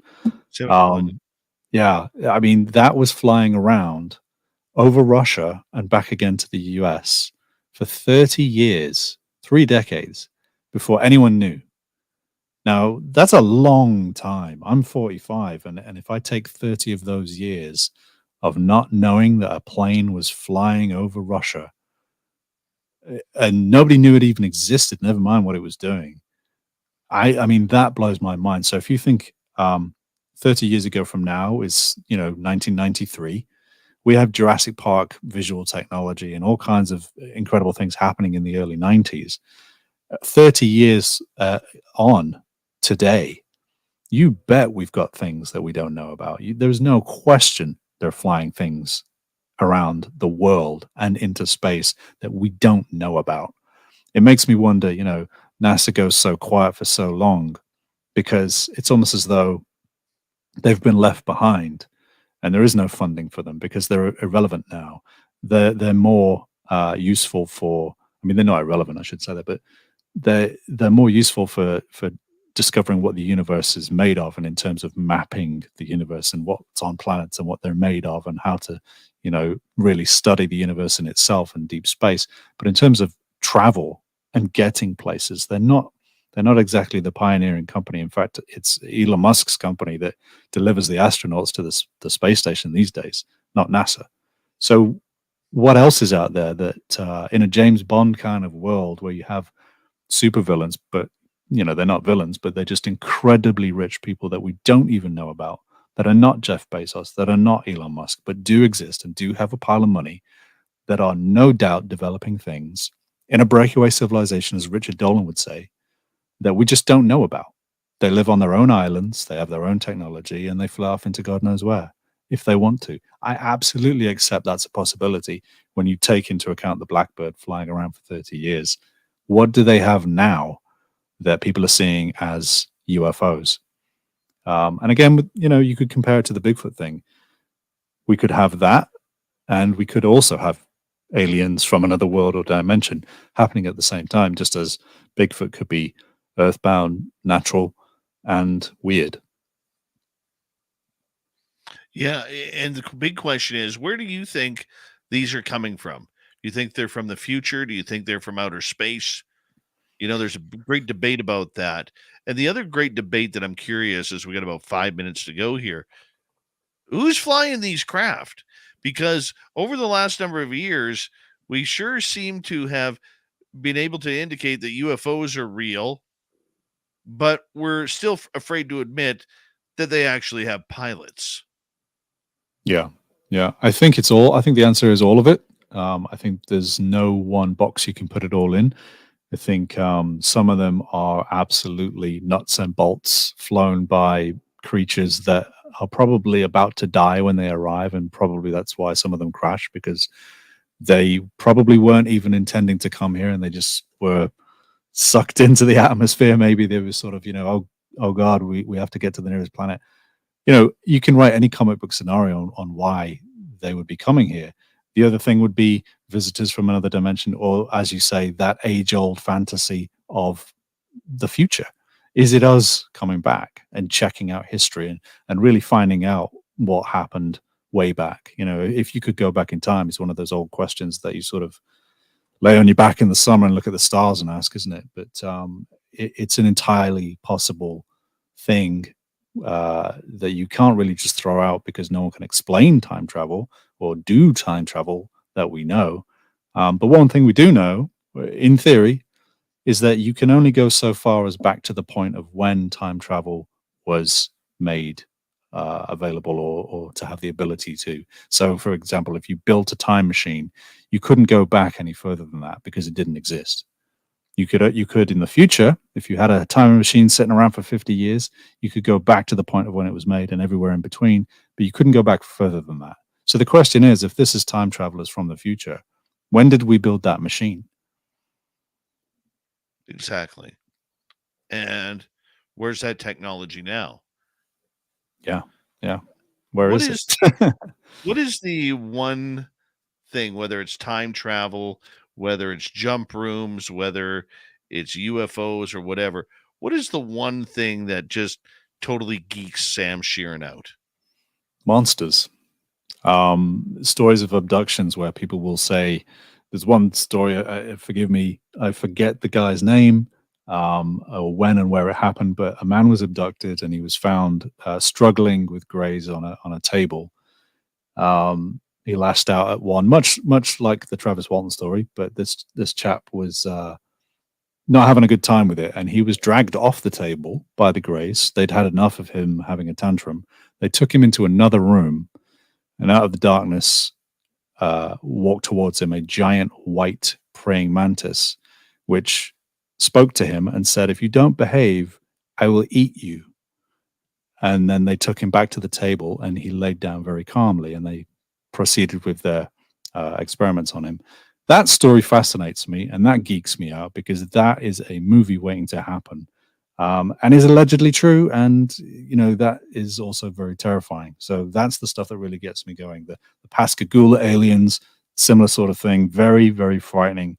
Monsters are what really geeks me out. Monsters. I'd love to think it was AI and robots flying these craft coming here. That's the only way they could really survive, if you think about it, with the G-forces and everything. It has to be machine-driven drones or AI flying these spaceships. But I love to think of the idea that there are actually these creatures and in a multitude of variety. Just as the spectrum of nature on this planet is so diverse, I think life in the universe is as well. Sam, do us a favor. Tell everybody where they can find more information about you and your incredible artwork. Take about a minute. Oh, thanks, Dave. Well, everywhere you can find all of my links and everything that you could possibly want to sort of find out about me is all on one website.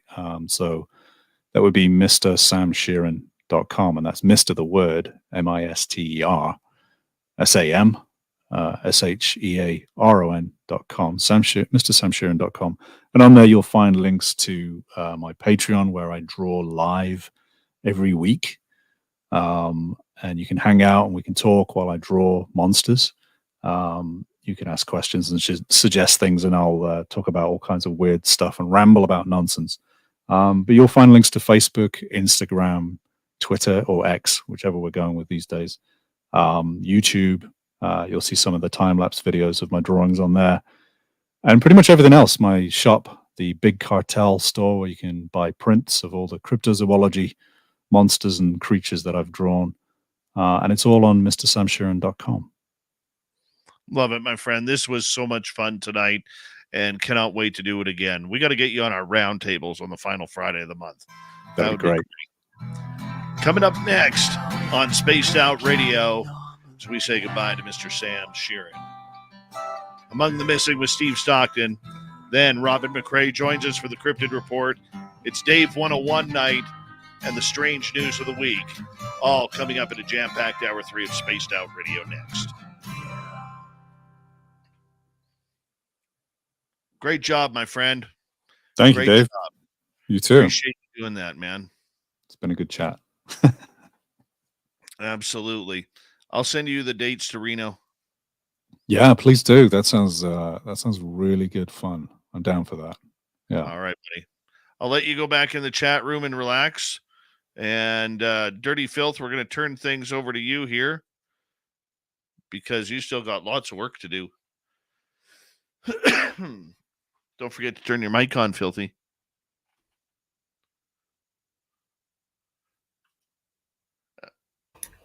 Yeah. I've got a super fancy setup here. It's all analog stuff over here. Hey, where's Blobbert tonight? Blob was here earlier. We'll have to go watch the replay. And then the gargoyle showed up. It's been a complete mess. Cats are out of control.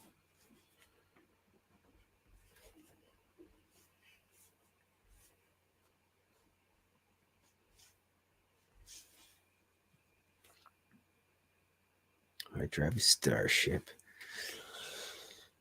You know, I'm terribly afraid of flying, but I would definitely go to space, no problem.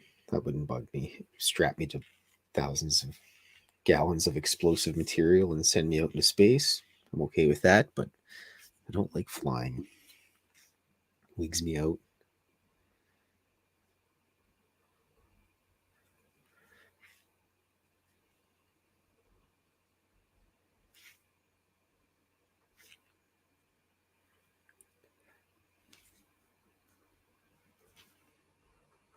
This Sasquatch running away with his stolen pie.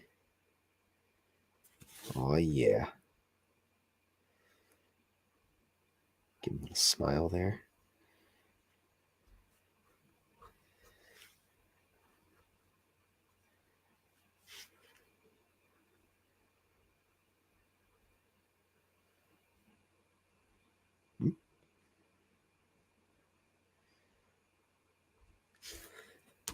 Rocket Man. I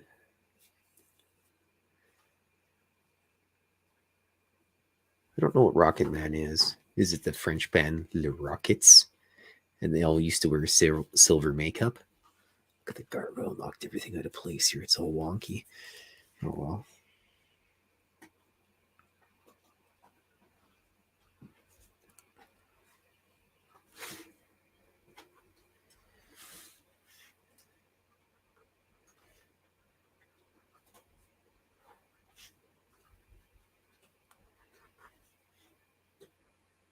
Yeah, Sasquatch just hauling ass.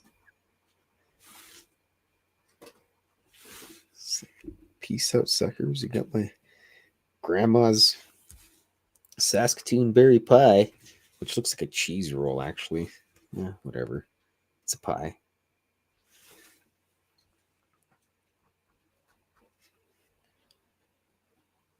I mean, a vegan hot dog looks like a hot dog, but it's not actually a hot dog.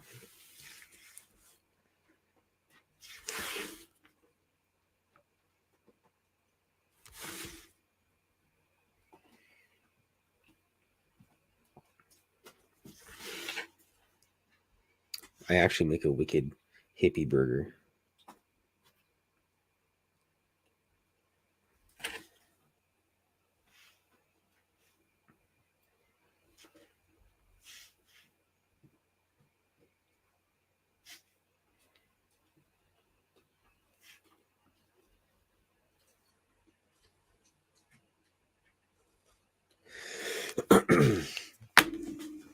Anyways, someone out here. It's a lame stream song, probably. I don't know. I think I'm a little bit too young to enjoy Elton John.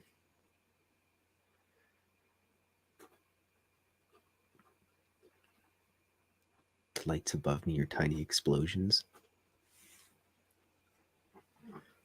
Could be a good chance of that.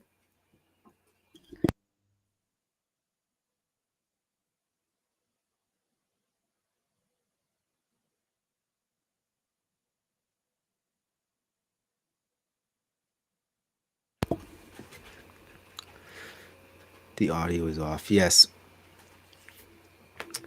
I had to cough.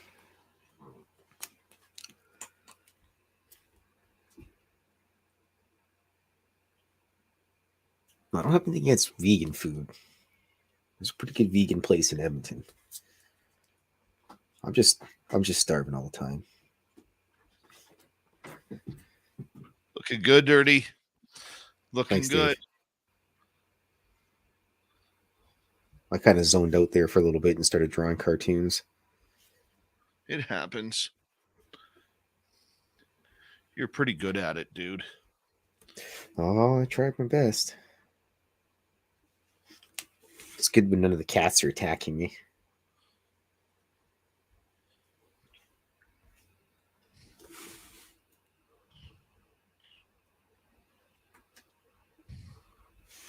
Look at him, Dave. He's running with his Saskatoon berry pie.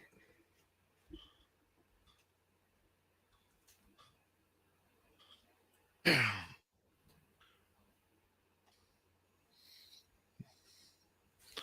love it. I love it. Big thank you tonight to Shaq, Jenny, Cat Chaser, and Kira for the great super chats tonight. Very much appreciate the love. And don't forget to go shopping at spacedoutradio.com, where we got great looking swag. None of it's ugly, people. You can wear it anywhere. Here we go with the third hour.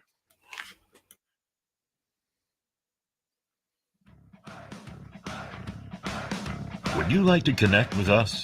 Head to spacedoutradio.com for all your latest show info. Now, back to Dave Scott and SOR. Third and final hour of Spaced Out Radio is now underway. Good to have you with us tonight.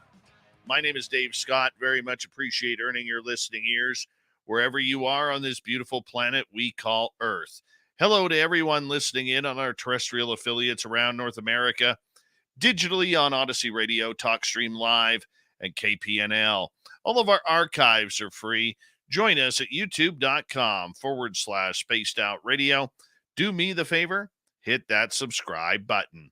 The Desert Clam has set the password for tonight in the SOR Space Travelers Club, Abasia. Abasia is your password. Use it wisely, Space Travelers, as the Clam sets the password each and every night right here on Spaced Out Radio. Our website, spacedoutradio.com. We have a plethora of features for you. Rock out to Bumblefoot, read the news wire, check out our swag as well. Follow us on Twitter at Spaced Out Radio, Instagram at Spaced Out Radio Show, and you can join us on Patreon by joining the SOR Space Travelers Club. It is that time of the night where we say hello to Steve Stockton from the YouTube channel Among the Missing for another weird story. Hello, friends. Welcome to Among the Missing YouTube channel on Spaced Out Radio. I'm Steve Stockton, and I'm about to take you on an unbelievable journey of people just like you. Their stories and encounters will haunt us on Among the Missing.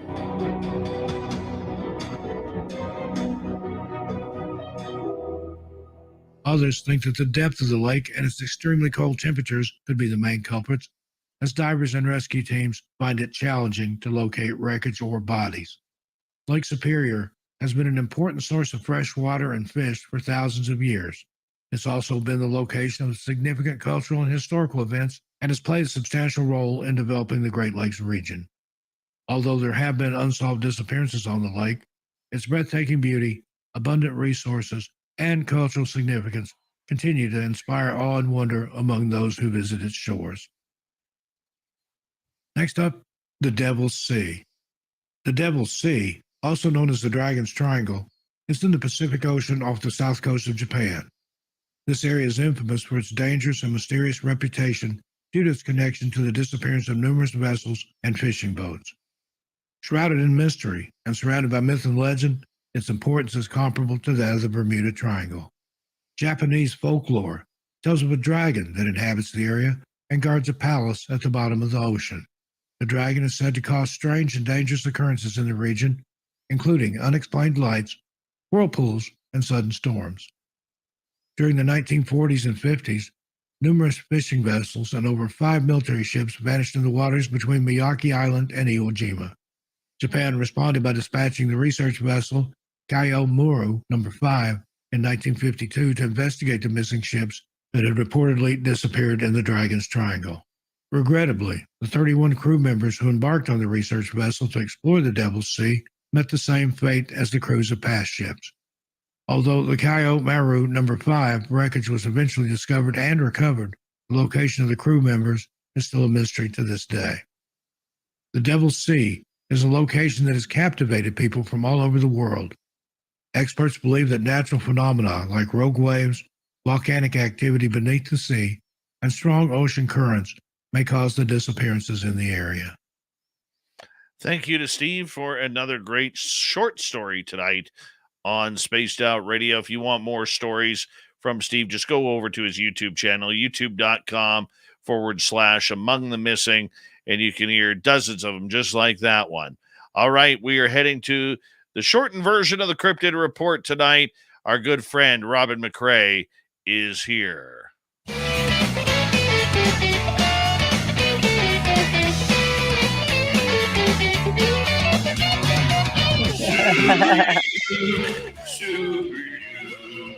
Cryptid Report with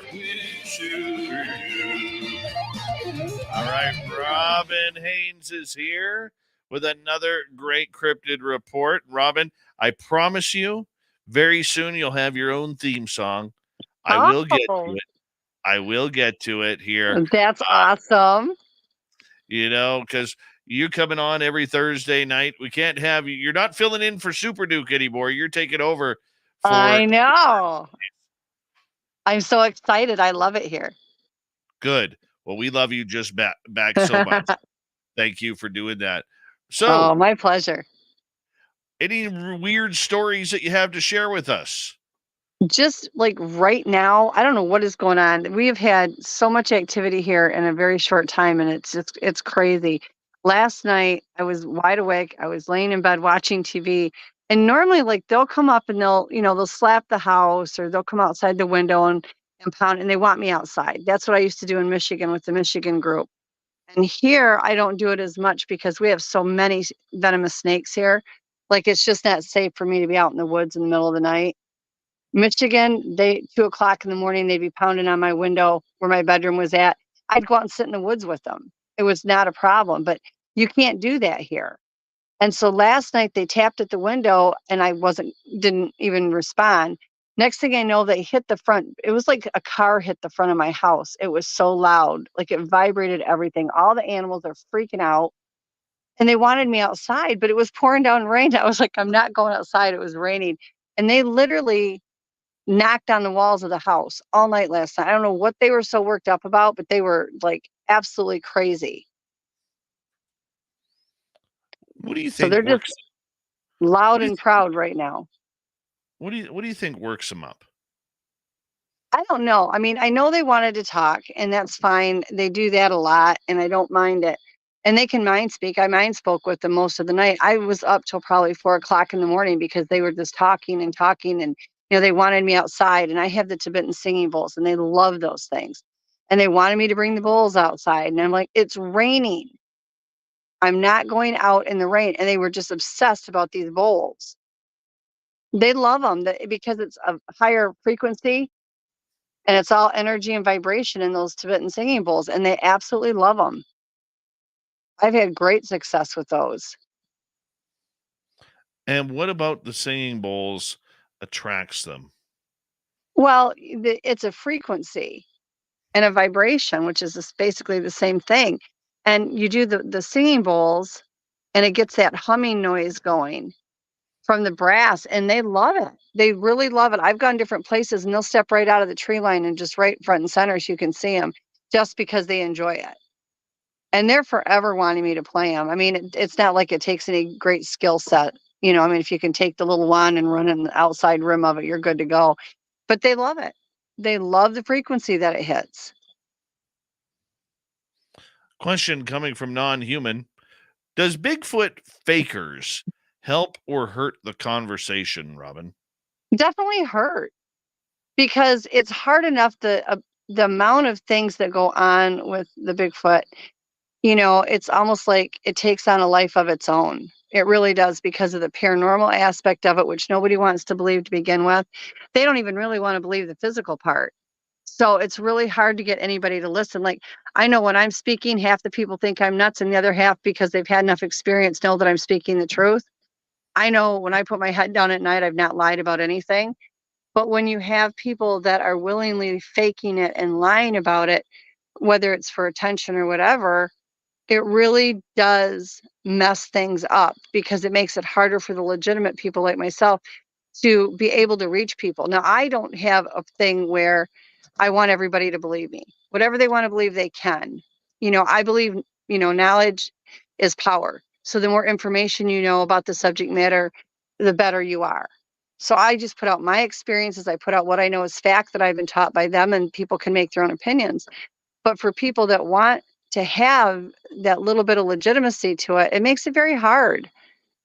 It does. It makes it very hard. And the truth is hard to swallow with them. So then you get people out there faking, and it makes it even harder. What's the worst one you've ever seen? I think oh my gosh, these people that put masks on fence posts, or a mask on a stuffed, body or whatever. And it's like, oh yeah, this is a Bigfoot. And I'm like, come on. Like, I have a grandchild that is a month old, and she could tell it was a fake. I think those are the worst. I think those are the worst when you get to that point where you're using masks and you're using costumes and all these things. These things are out there. Millions of people see them. Millions of people experience the paranormal side of them. You don't have to go through all these lengths, and the thing is there's telltale signs that are different. There's still telltale signs that are going to show you whether things are fake or not. We were talking with Sam Shearon a little while ago about the anger of the southern Bigfoot compared to the docile nature of the northern Bigfoot. Have you noticed this too within the clans you deal with? Yes and no. I think, first of all, we need to understand that every one of these beings are different. They all have different temperaments. They have all different things. Okay. So, what one may be nice in that group and the other one might be absolutely horrible. It's not any different than, like, let's say you have a brother, Dave, that's a hothead, but then you're very calm. That's what it boils down to, because they're just individuals. But on top of that, it depends on their location, only because are they in an area like you get in Alaska, and you get some really touchy ones in Alaska because they have all that open wilderness that they live in. They don't have to deal with us. And so when they come into an area where they're forced to deal with us, they get real bitchy. So in the southern ones, if they can get where they can get out in the woods and the swamps and whatever, because there's not a lot of humans there in the swamps, they don't have to deal with us. They don't enjoy dealing with us when they have to come back in. Or maybe in the north, depending on your location in the northern, it's easier for them. Now, when I lived in Michigan, the group I interacted with was phenomenal. They could not have been kinder or nicer. There was nothing else they could have done to be better than what they were. But if you were to go like 40 minutes from me, there is an area there in Grayling, and those things would just as soon rip your head off than look at you. So I don't personally believe it's a southern and northern thing. I think it's a location and the habitat around them, as far as whether or not they're forced to deal with us. And I also think a lot of it has to do with just an individual personality. The bad ones like to hang out together just like the gangs do, and then the good ones like to stay together as well. But I don't think it's necessarily, and I could be wrong because I don't know everything, but I don't think it's necessarily the north and south thing as much as, are they in an area where it's so wild there that they don't have to interact with us, and then they get put in situations where we've come into their homes or they've been forced out of their homes and they have to, and they're not happy about it. So it is location. It is something to do with the idea that up here, the more, let's face it, the more north you go, the less the population and everything that kind of goes along with that. So that would play key in, say, the northern part of the United States and going into Canada.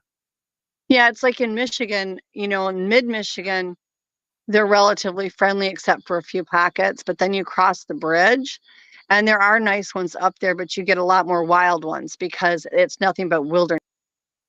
They aren't forced to have to deal with us very often there, and that has a lot to do with it. Okay, so just the idea that we have these docile creatures. Why do you think they grow so much larger in the northern reaches? Well, I think you're looking at, there's a lot more wilderness there. They're not as cramped. There's a lot more room. If you go to certain areas and like in different cultures, you see that some people are shorter than others, but then you go some other place, like Sweden they're very tall, they're very, well muscled. But then if you go to like China, you see a lot more tiny people and a lot shorter. It's just a cultural thing, I think. But when you get up in these open areas, I do think that they grow bigger. And it's a matter of, well, they are a human hybrid. When they're in a situation where there's just nothing but open wilderness and there's plenty to eat and there's more room for them and more room to grow, I think they do get bigger. I've noticed that the ones that are 6 to 8 feet are generally adolescents anyway, but with the ones that aren't getting the 12 and 14 feet, they seem to be in areas where they're much more populated. Question from Sovereign. Do you think it's Sasquatch or dogmen that are shredding flags to pieces?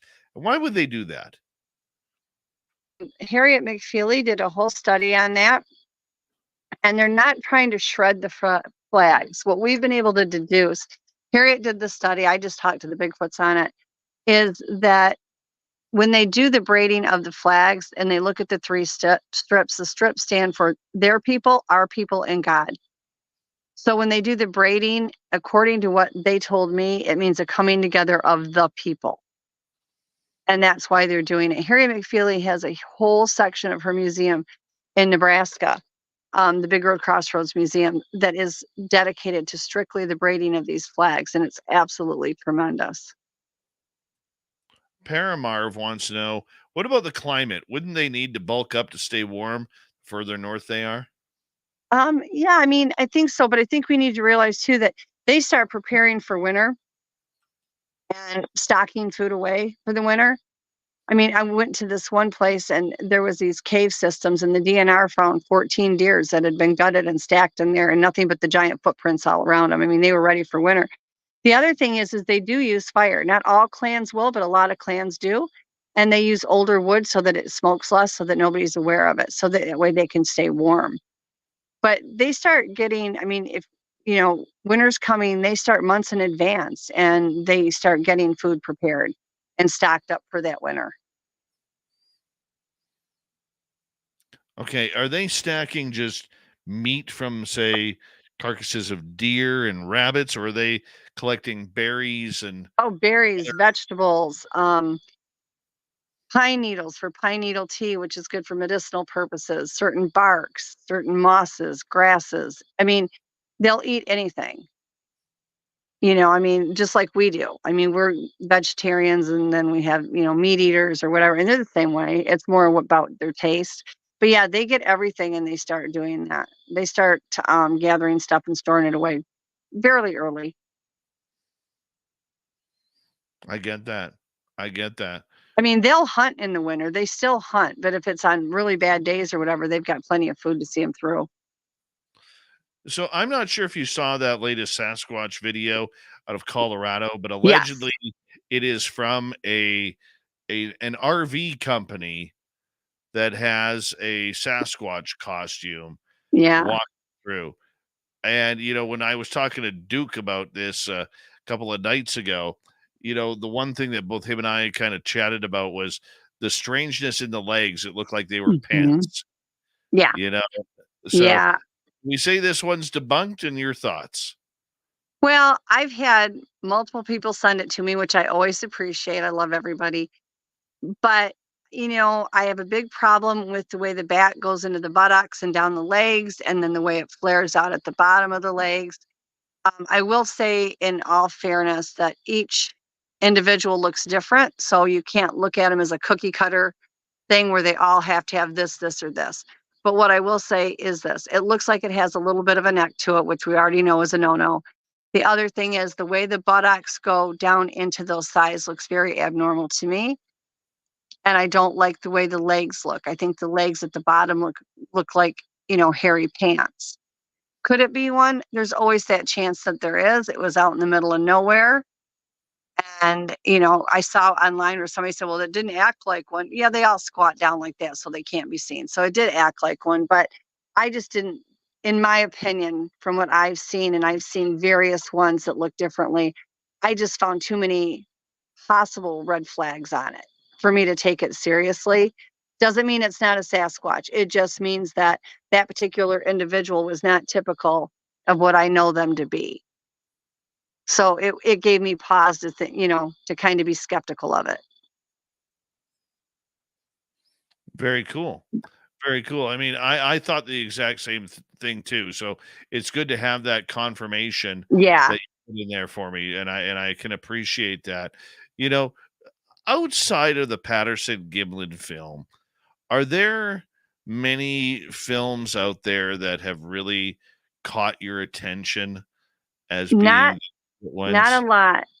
Adrian Erickson and the Matilda video that we took so much, you know, complaints about in the genome study, that was legitimate and it was tremendous and every bit as clear as Patty. Randy Bryson's got a beautiful, beautiful photo of one that he gets ridiculed on. I mean, the thing is that people that have these clear videos are attacked. That's the cold hard facts, which is really sad. So when you do have something that is credible and legitimate, you know, what are you going to do with it? Because you're going to get attacked for it, which is really sad. I mean, we have all the hoaxes out there that we see on a daily basis, and then the credible ones can't get in. And it goes back to the question we were asked in the beginning, you know, does it hurt us or help us to have all these hoaxers? Definitely hurts us because it makes people hardened up enough where that even when you have legitimate footage and legitimate information, nobody wants to believe you. But yeah, there is good footage out there. My favorite one is the one, and I can't remember what they titled it, of the female carrying the baby across the boulders. I remember that one. Yeah, oh my God, I just love that one because it's got the baby with it. You know, and I've seen several of them where they're running across an open field or whatever that are tremendous. So there's footage out there. It's just, I think people put them out there in hopes that somebody's going to believe them, and then they don't, and they get attacked and they take the footage down, unfortunately. So my question for you is, if you had that smoking gun video.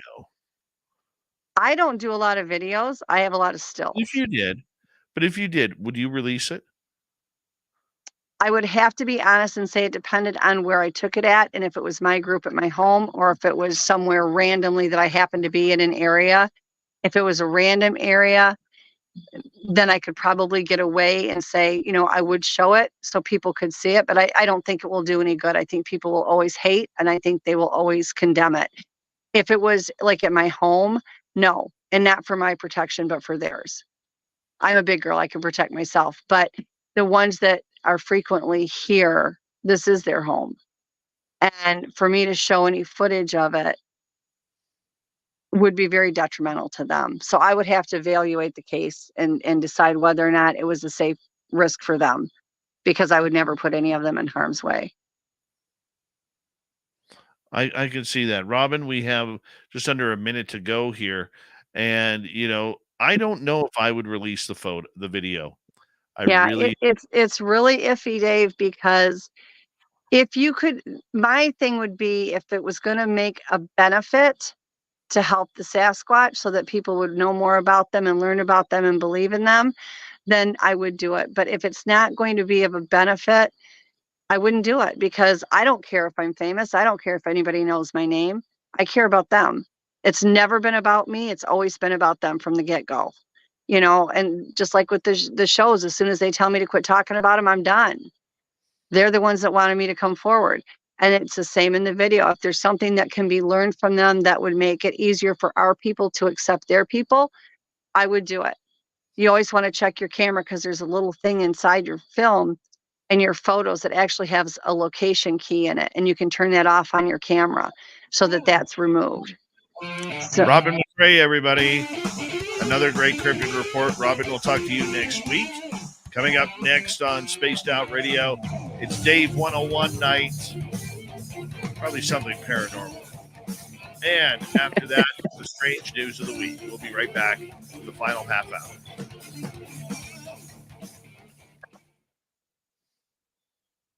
Right on, Robin. Thank you. okay. No problem, sweetheart. I'll see you next week. Love you guys. Bye. Love you too. Robin McRae, everybody. Let's see what Dirty Filth has going on here. October 1800 hours.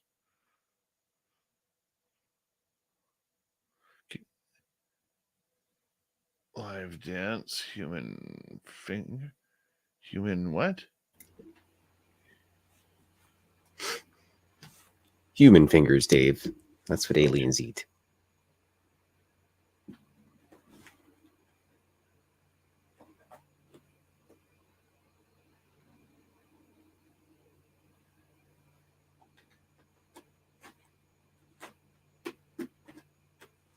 Very nice.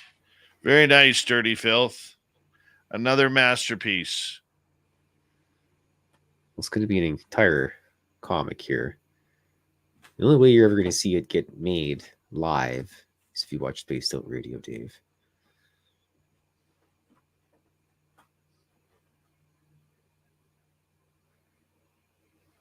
Yes, finger food.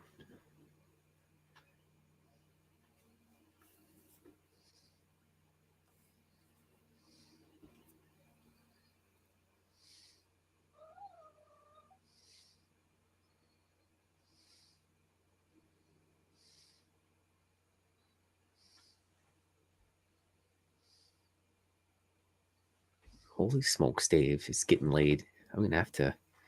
You're a late night kind of guy. Oh, yeah. Usually I'm crushed by cats at this point in time. I don't even have my jammy jams on yet.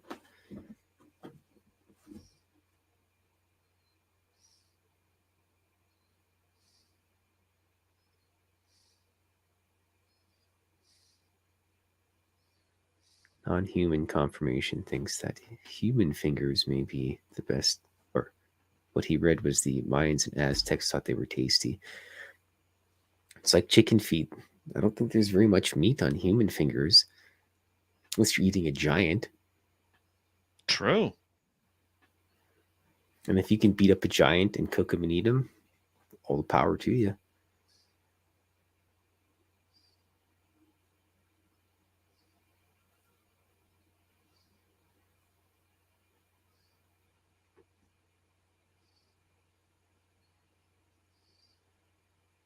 Yes, those dastardly glowing balls.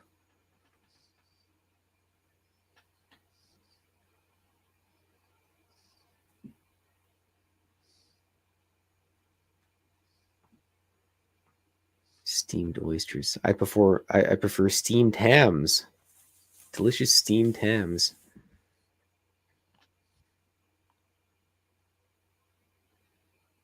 Okay, Dave. I'm going to go and give the cats some snacks and hit the sack. Are you leaving us? Yes. All right, Dirty Filth. Thank you You for gonna be okay, Dave? I'll get over it. I'll send you a picture of Blob later. Please do. I'm a Blobbert fan. She's a good girl. Yeah. Good night, everybody. Good night, dude. Take care. Dirty Filth, everybody. Another great cartoon at the hands of Dirty Filth.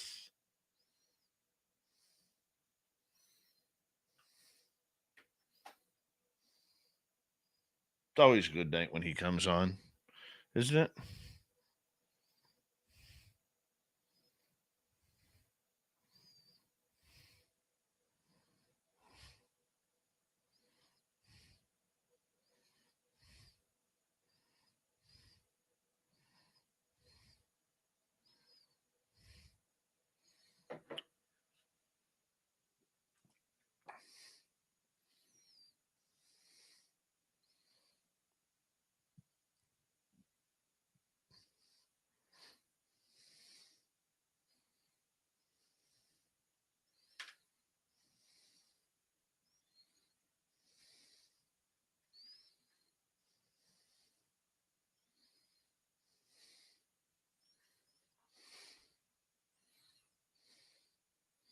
All right, we got 20 seconds, 30 seconds.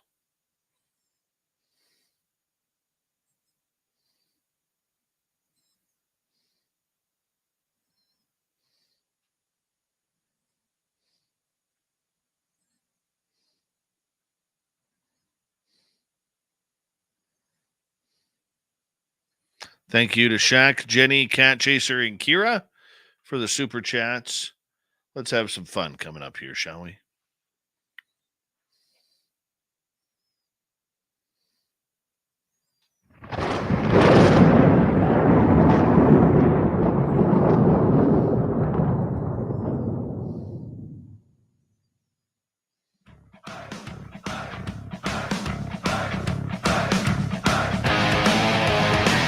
We rounded third. We're heading for home tonight on Spaced Out Radio. My name is Dave Scott. Very much appreciate earning your listening ears. Reminder to all of you that if you've missed portions of this show or others, check out our free archives by going to youtube.com/Spaced Out Radio. Do old Davey the favor, hit that subscribe button. Our website, spacedoutradio.com. We have a plethora of features for you. Rock out to Bumblefoot, read the news wire, check out our swag as well. Follow us on Twitter at Spaced Out Radio, Instagram at Spaced Out Radio Show, and you can join us on Patreon by signing up for the SOR Space Travelers Club. It is that time of the week where I yell at each and every one of you to get off my lawn. It's the Dave 101.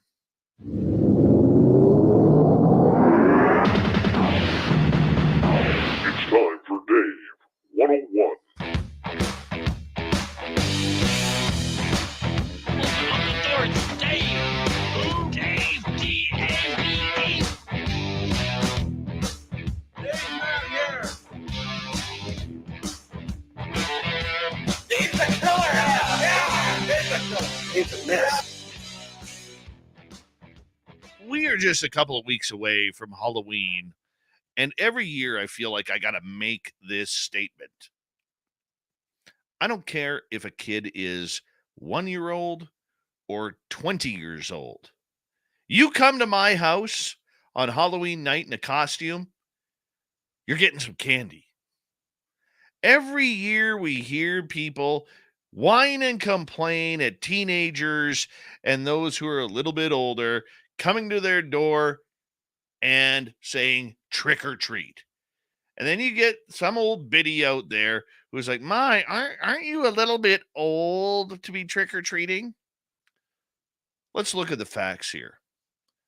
Those 15 to 20-year-olds, they could be out drinking. They could be out partying.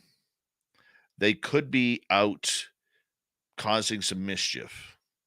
They could be carrying guns. They could be carrying knives, weapons, looking to cause a little bodily harm to someone who's unexpected. But instead, they choose to trick or treat. And the thing that I don't understand about this argument, okay, is when you see somebody bring up their cute little 1-year-old in a dinosaur costume or a ghost costume, okay, that looks so fluffy and cute, and their pudgy cheeks are out, and they maybe have like 4 teeth in their mouth. Who's eating their candy? It sure as hell ain't them. No, it's the parents. So you're willing to give the parents of a cute toddler free candy, but a kid who just wants to have fun, who's a teenager, who shows up in your house to say trick or treat, you're going to scold them by saying, aren't you a little old for this? No, that's not how it works in Dave's world.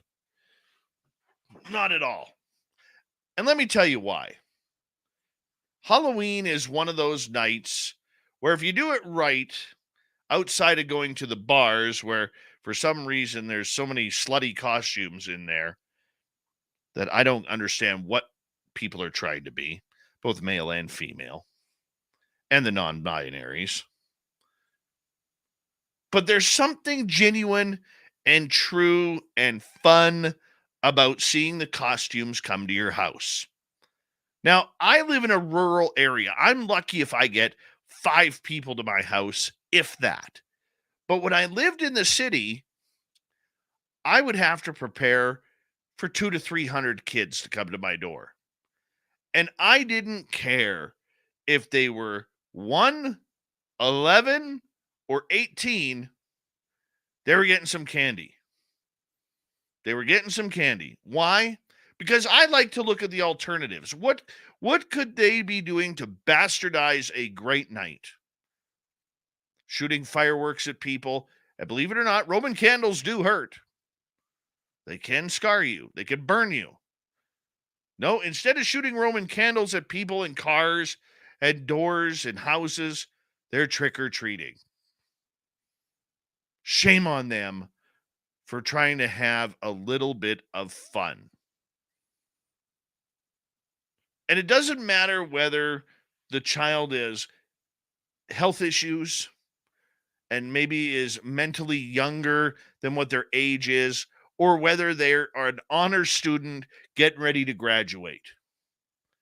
Give the kids some respect and give the candy. Because I tell you, I have a bigger problem with the new parents of a 1-2-year-old who are not going to allow their child to eat the candy than I do with the teenager who comes to my door and decides, instead of being a hooligan, I'm going to put on a costume and have some fun, and therefore punishing them for having a good night. What happened to toilet paper and egging houses? I don't know. That's passé now. It's beyond. But if you live in an area where fireworks are still allowed, like my place, okay, it kind of goes like this. You go out trick-or-treating, you get home about 8 o'clock, you warm up for a couple of minutes, and then get outside the cold again. Hopefully it's not snowing. And then you go light off about 30 minutes worth of fireworks that you just blew your last paycheck on. That's the way it is. So do me the favor, okay? And when you're having kids come to your door and you are gushing over the little cute ones that show up where you know that their parents are carrying their bag because the kid can't even walk because the kid's too young, should be asking their parents, are you eating this candy or is the baby? We already know the answer.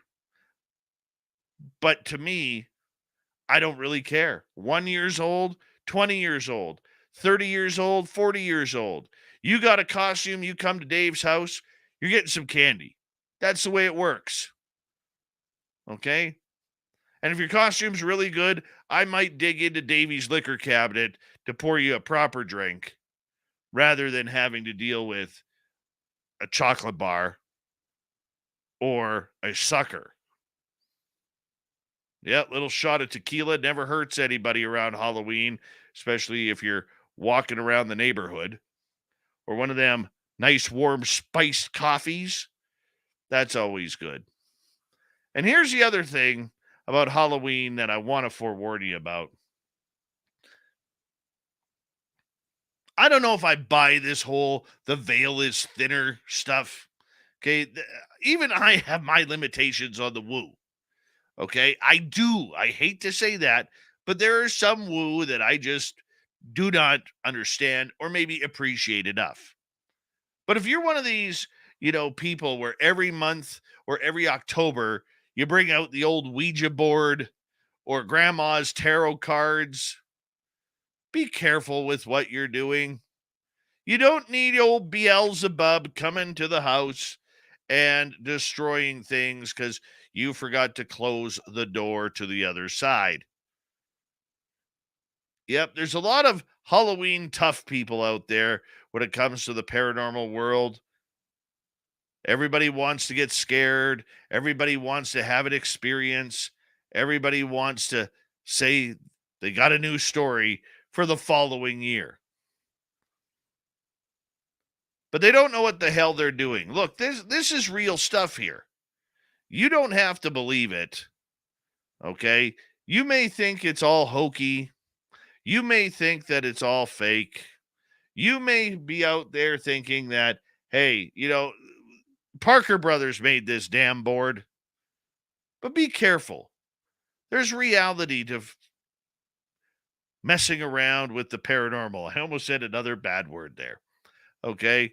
There is issues that could happen with that. And are you prepared to handle those issues because you want to have a little bit of spooky fun? Okay?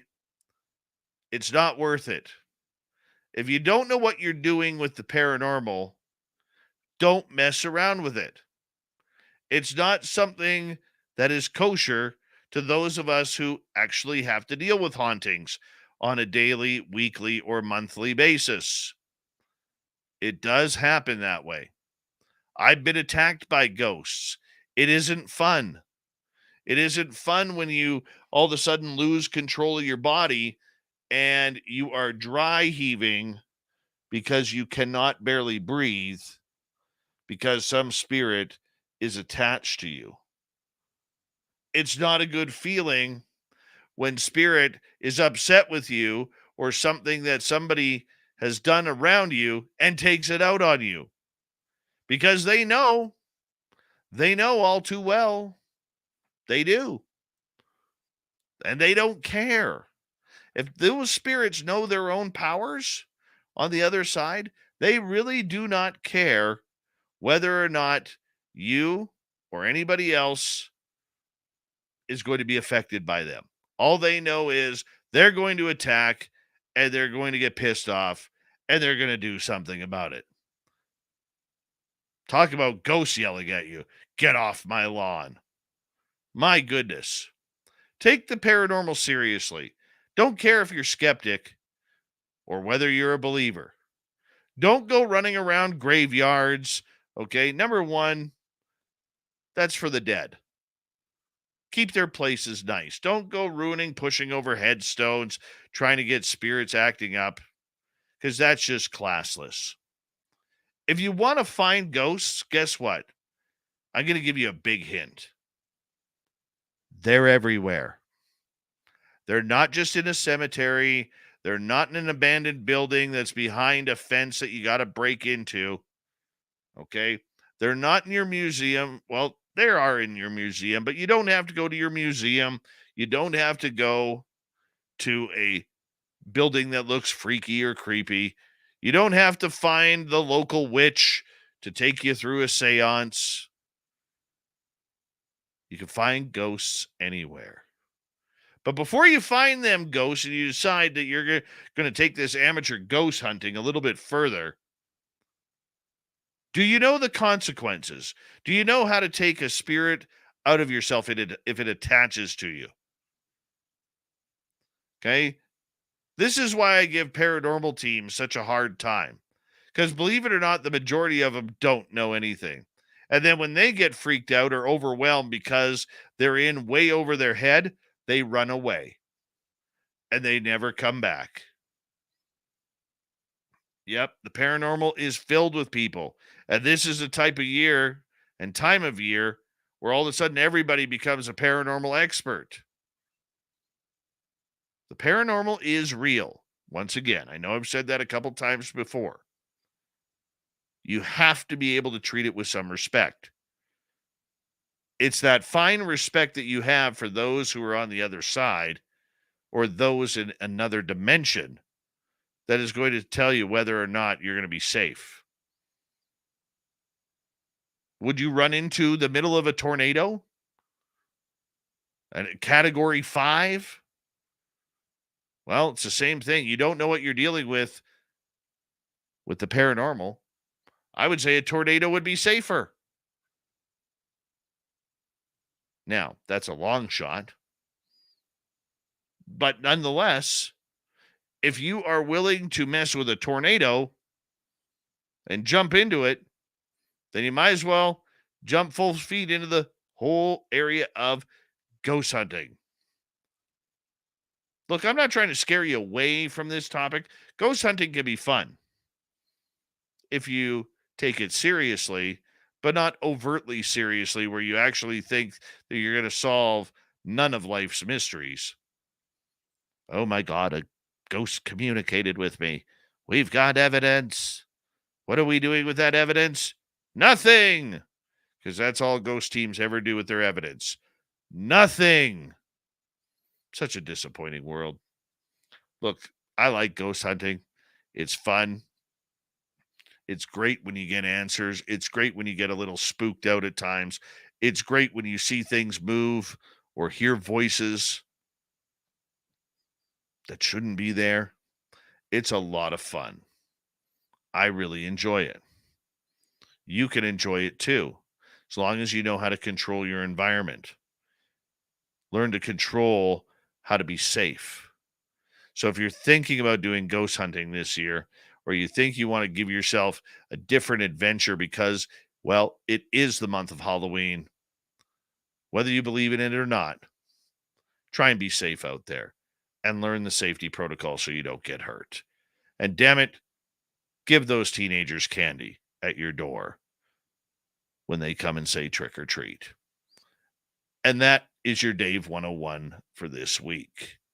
Let me know what you think. If you're on YouTube watching this, I want you to leave a comment down below. Let me know what you think. And now it's time for the news. What time is it? It's time for Shirky Poo's news! All right, we're heading to Wisconsin. No, we're not talking about cheese. Wisconsin Republicans want to make it a crime to be naked in public for any reason, and for a child to attend any event like a naked bike ride where people don't have clothes on. A state Senate committee held a hearing Thursday on two bills introduced after a photograph circulated earlier this year of a child who attended a naked bike ride. The picture outraged some Republican lawmakers because they've never seen themselves naked themselves. So this also includes Tom Tiffany, who questioned Attorney General Merrick Garland at a congressional hearing last month about what he was going to do about it. It's kind of a joke, but it's not a joke, the bill's lead sponsor, Republican Senate President Chris Kapenga, said. This is a pretty serious event, especially in today's society. The World Naked Bike Ride has been happening in cities across the world for more than 20 years. The events are meant to encourage body positivity and to promote cycling as a form of transportation that lessens the dependence on petroleum. Well, I don't know if this law is good or not. I'm going to say this as a parent. You may think different. I really don't want my son seeing other people naked. I really don't. I don't want to answer the questions. I want him to be a kid as long as he can. But that's just me. Fake it until you don't have to make it.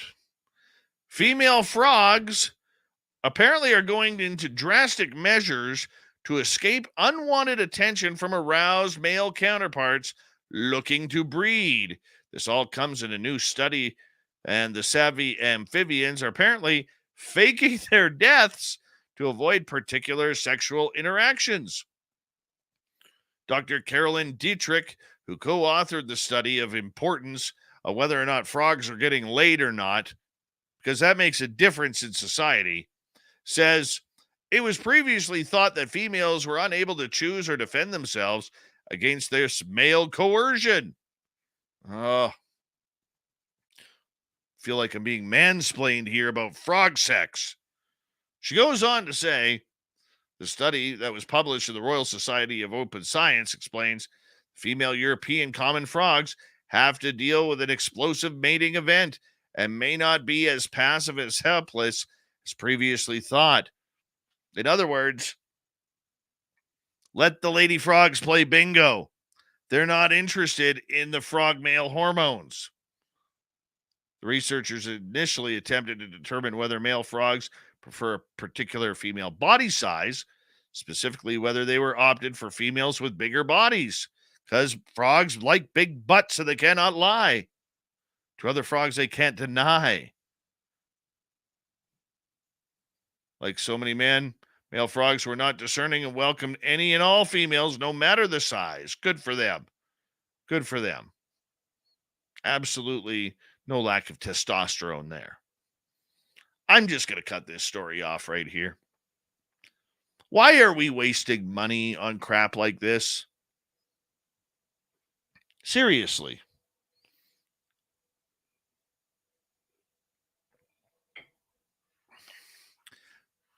There have been some stupid grants given out over the years. This is one of them.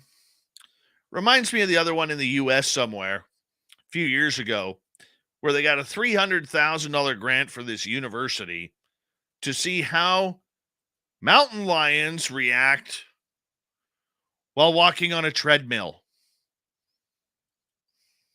Can't make this stuff up, people. And we're sending our kids to university for crap like this. A flight from Guadalajara to Mexico City has been delayed, and it was for more than 2 hours. Why? Plane had a mosquito infestation on board. Yeah, the plane was scheduled to depart 4:30 local time, but was delayed when the flight's crew and passengers attempted to get rid of the insects. All they had to do was feed it plain food. Video recorded by passengers showed the mosquitoes being swatted and sprayed with bug spray by flight attendants. Passengers aboard the flight said the mosquitoes dissipated once the lights were turned off in the passenger compartment. Should have just brought the lady frogs in. They weren't getting any action anyways. Yeah. Mosquitoes. I don't know what you do about that. Really don't. What else do we got here? Well, apparently an honor roll student who was blasted by her high school principal for the way she danced at a private homecoming after party has got an apology.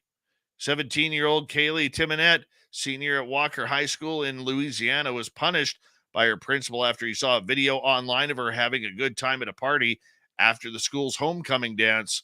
The video, which has since been deleted, reportedly showed the teen dancing behind a friend who was twerking. Oh my gosh. And that's his business away from school. She deserved an apology, don't you think? We got Mr. Ron Bumblefoot Thal rocking in the background with Little Brother is Watching. Bumblefoot is the official music of Spaced Out Radio, rocking us in and out of every single show. Get your horns up for the guitar god himself. Special thanks to everybody listening in at work, at home, in your cars, wherever you may be. Thank you to everyone in our chat rooms tonight. YouTube, Twitch, LGAP, Facebook, Spreaker, LinkedIn, the Space Travelers Club, and on Twitter, X, at hashtag Spaced Out Radio. I know you're out there somewhere. Remember, this show is copyright by Spaced Out Radio and SOR Media Ventures Limited. Thank you so much for choosing to share your evening with us, because together, my friends, we're watching. We own the night. Mr. Bumblefoot, we need a favor. We need you to take us home.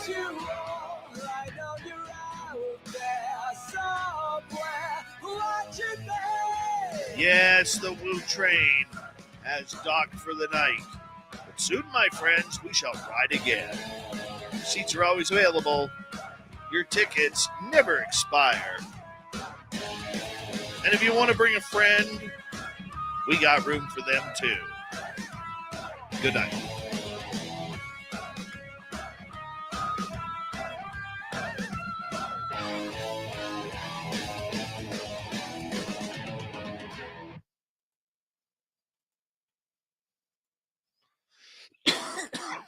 Good times, my friend.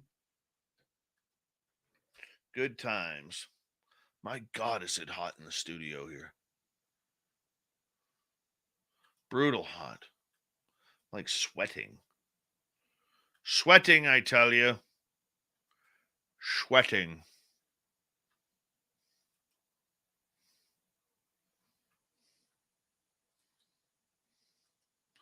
I want to see if I can find something here for you.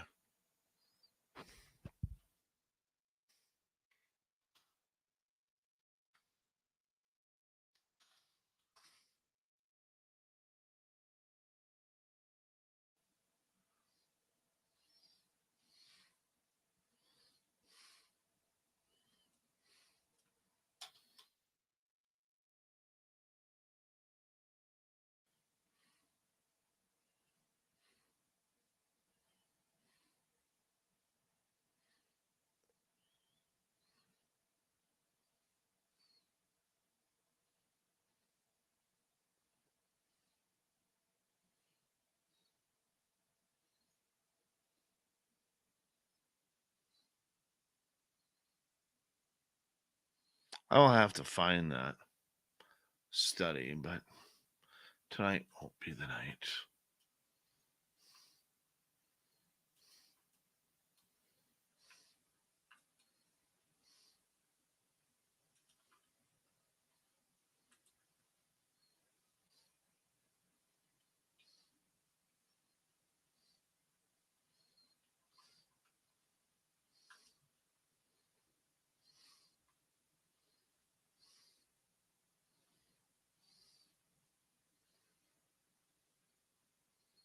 So everybody knows Sweet Robbie G will be hosting for me on Monday night, as I will be at Guns N' Roses, living my dream.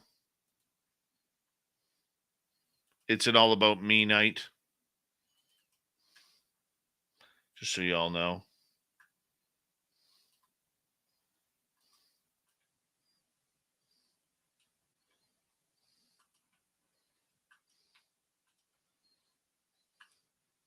I will be back on the Tuesday.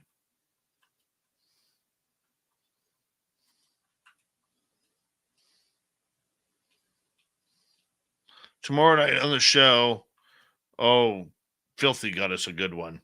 Chris Stiles will be here. He's one of the lead researchers into the Shag Harbor event. Yeah, we're in for a gooder. Old Dirty coming through. Oh, Dirty coming through. Way to go, Dirty. You the man, Dirty.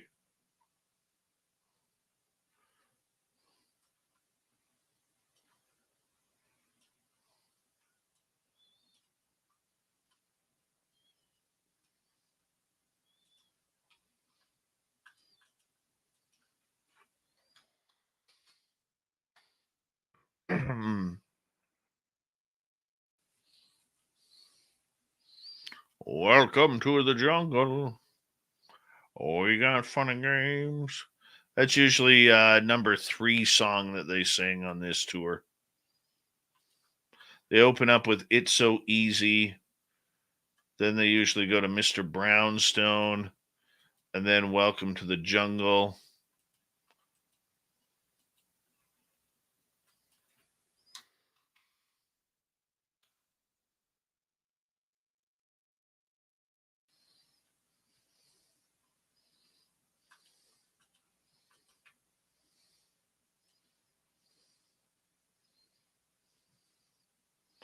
About there.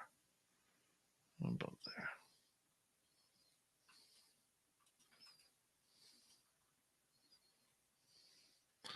Let's see. What is... Yeah.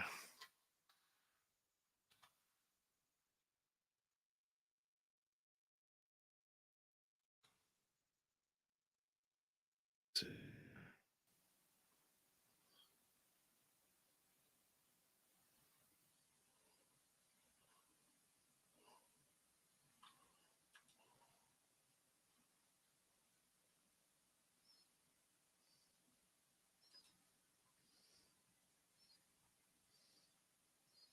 Let's see. Oh, they changed it up a little bit here. Hold on. It's So Easy. Bad Obsession. Chinese Democracy. Slither. Pretty tied up. Mr. Brownstone. Welcome to the Jungle. Double Tuck and Jive. Hard School. Absurd. Estranged. Live and Let Die. Rocket Queen. Down on the Farm. You Could Be Mine. Anything Goes. Civil War. Sweet Child of Mine. November Rain, Reckless Life, Locomotive, Knocking on Heaven's Door, Night Train, Patience, and then the greatest song of them all, Paradise City. That's actually a fuck yes kind of lineup right there. Let's hope that they are that they do that list. I just wish that they did a little bit more. There's a couple songs I wish they did. I wish they did their version of Sympathy for the Devil, because that is friggin' great. I love the version of Sympathy for the Devil.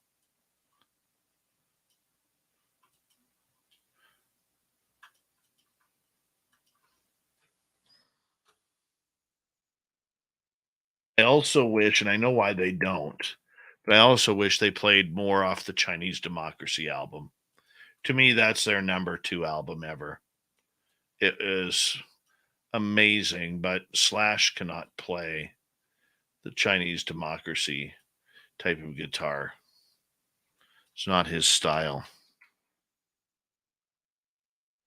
Chinese Democracy is way more technical, whereas Slash is so much smoother.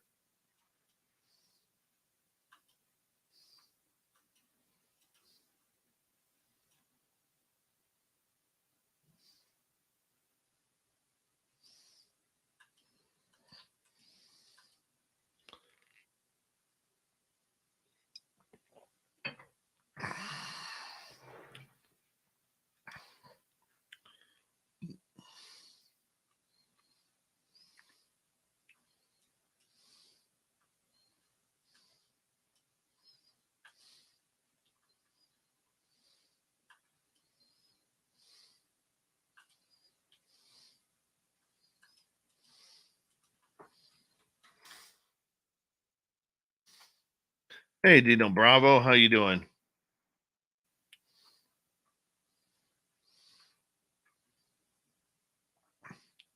If you guys have any guests that you want to see us try and get,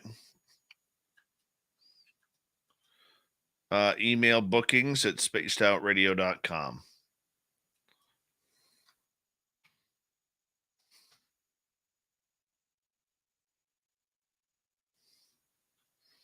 Oh, Kurt, it's going to be an amazing concert.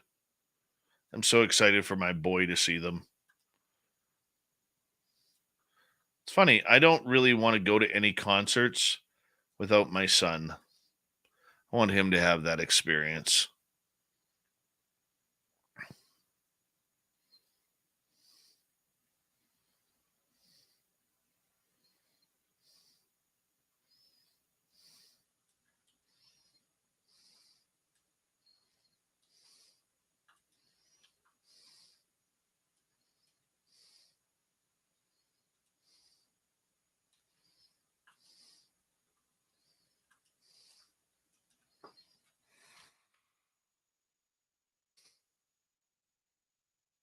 Don't send them to me, guys. Don't put them in the chat room.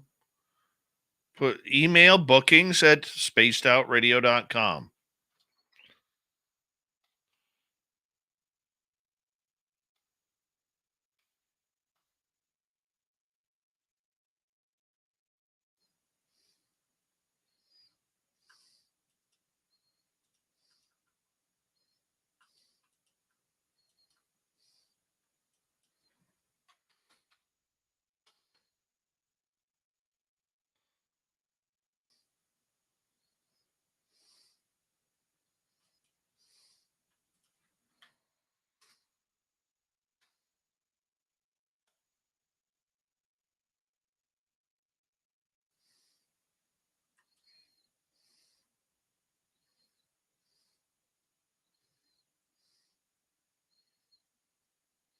And just so you know, um, if they are an author that you want, I do not read authors' books.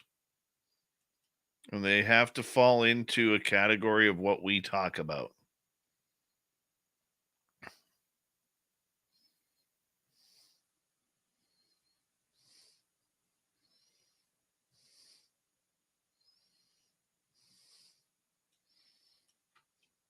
Aaron Everly's the one who got Axel to try heroin.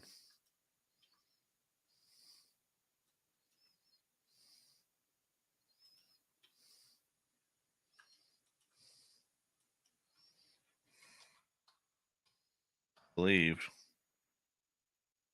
Tomorrow night, Chris Stiles talking Shag Harbor.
No, I never got to see Ronnie James Dio.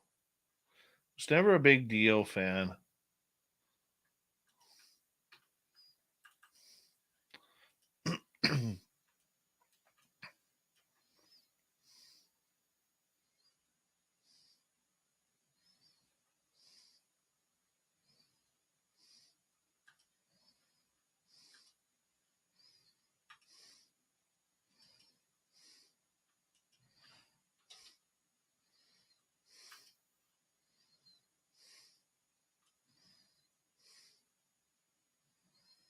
What the frig did I just do?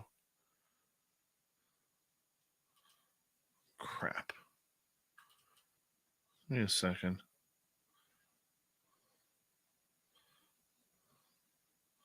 Okay, so that's 6.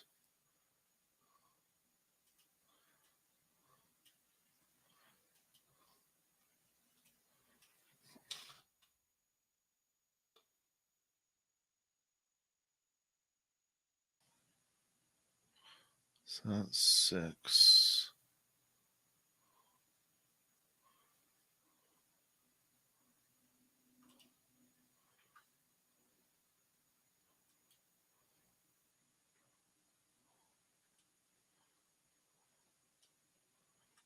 Goes there.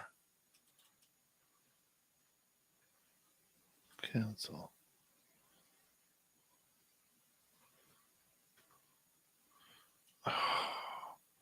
I don't know how the hell I just did that. But we'll just do this here.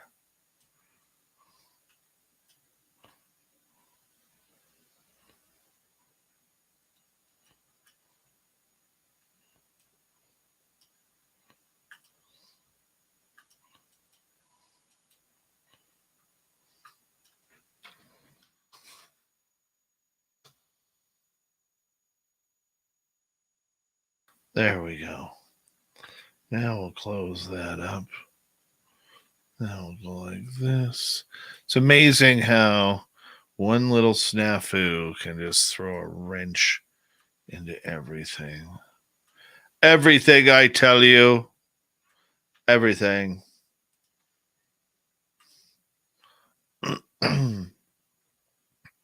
Hello, Thurston Howell III. Derek Galloway.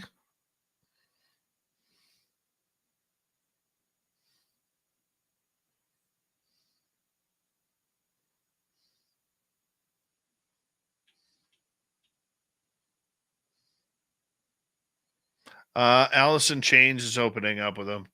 Kind of disappointed because it won't be Carrie Underwood. Not that I'm a Carrie Underwood country fan, because I'm not a country fan, but hearing her play rock songs, she's amazing. And she's married to a good Canadian kid.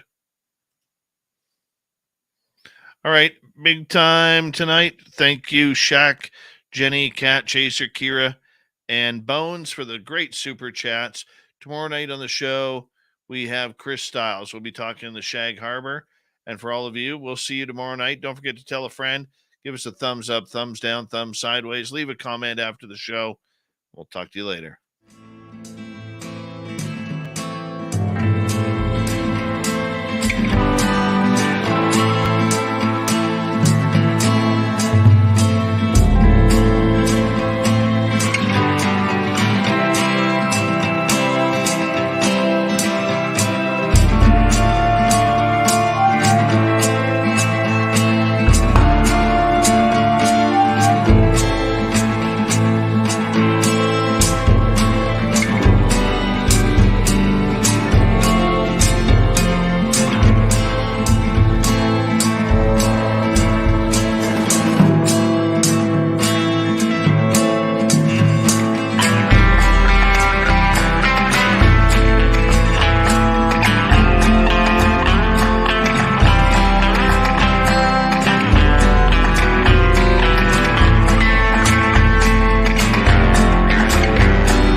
Stay healthy, my friend. You too. If you need bail money, give me a call. Always, Dad. Take care. You too.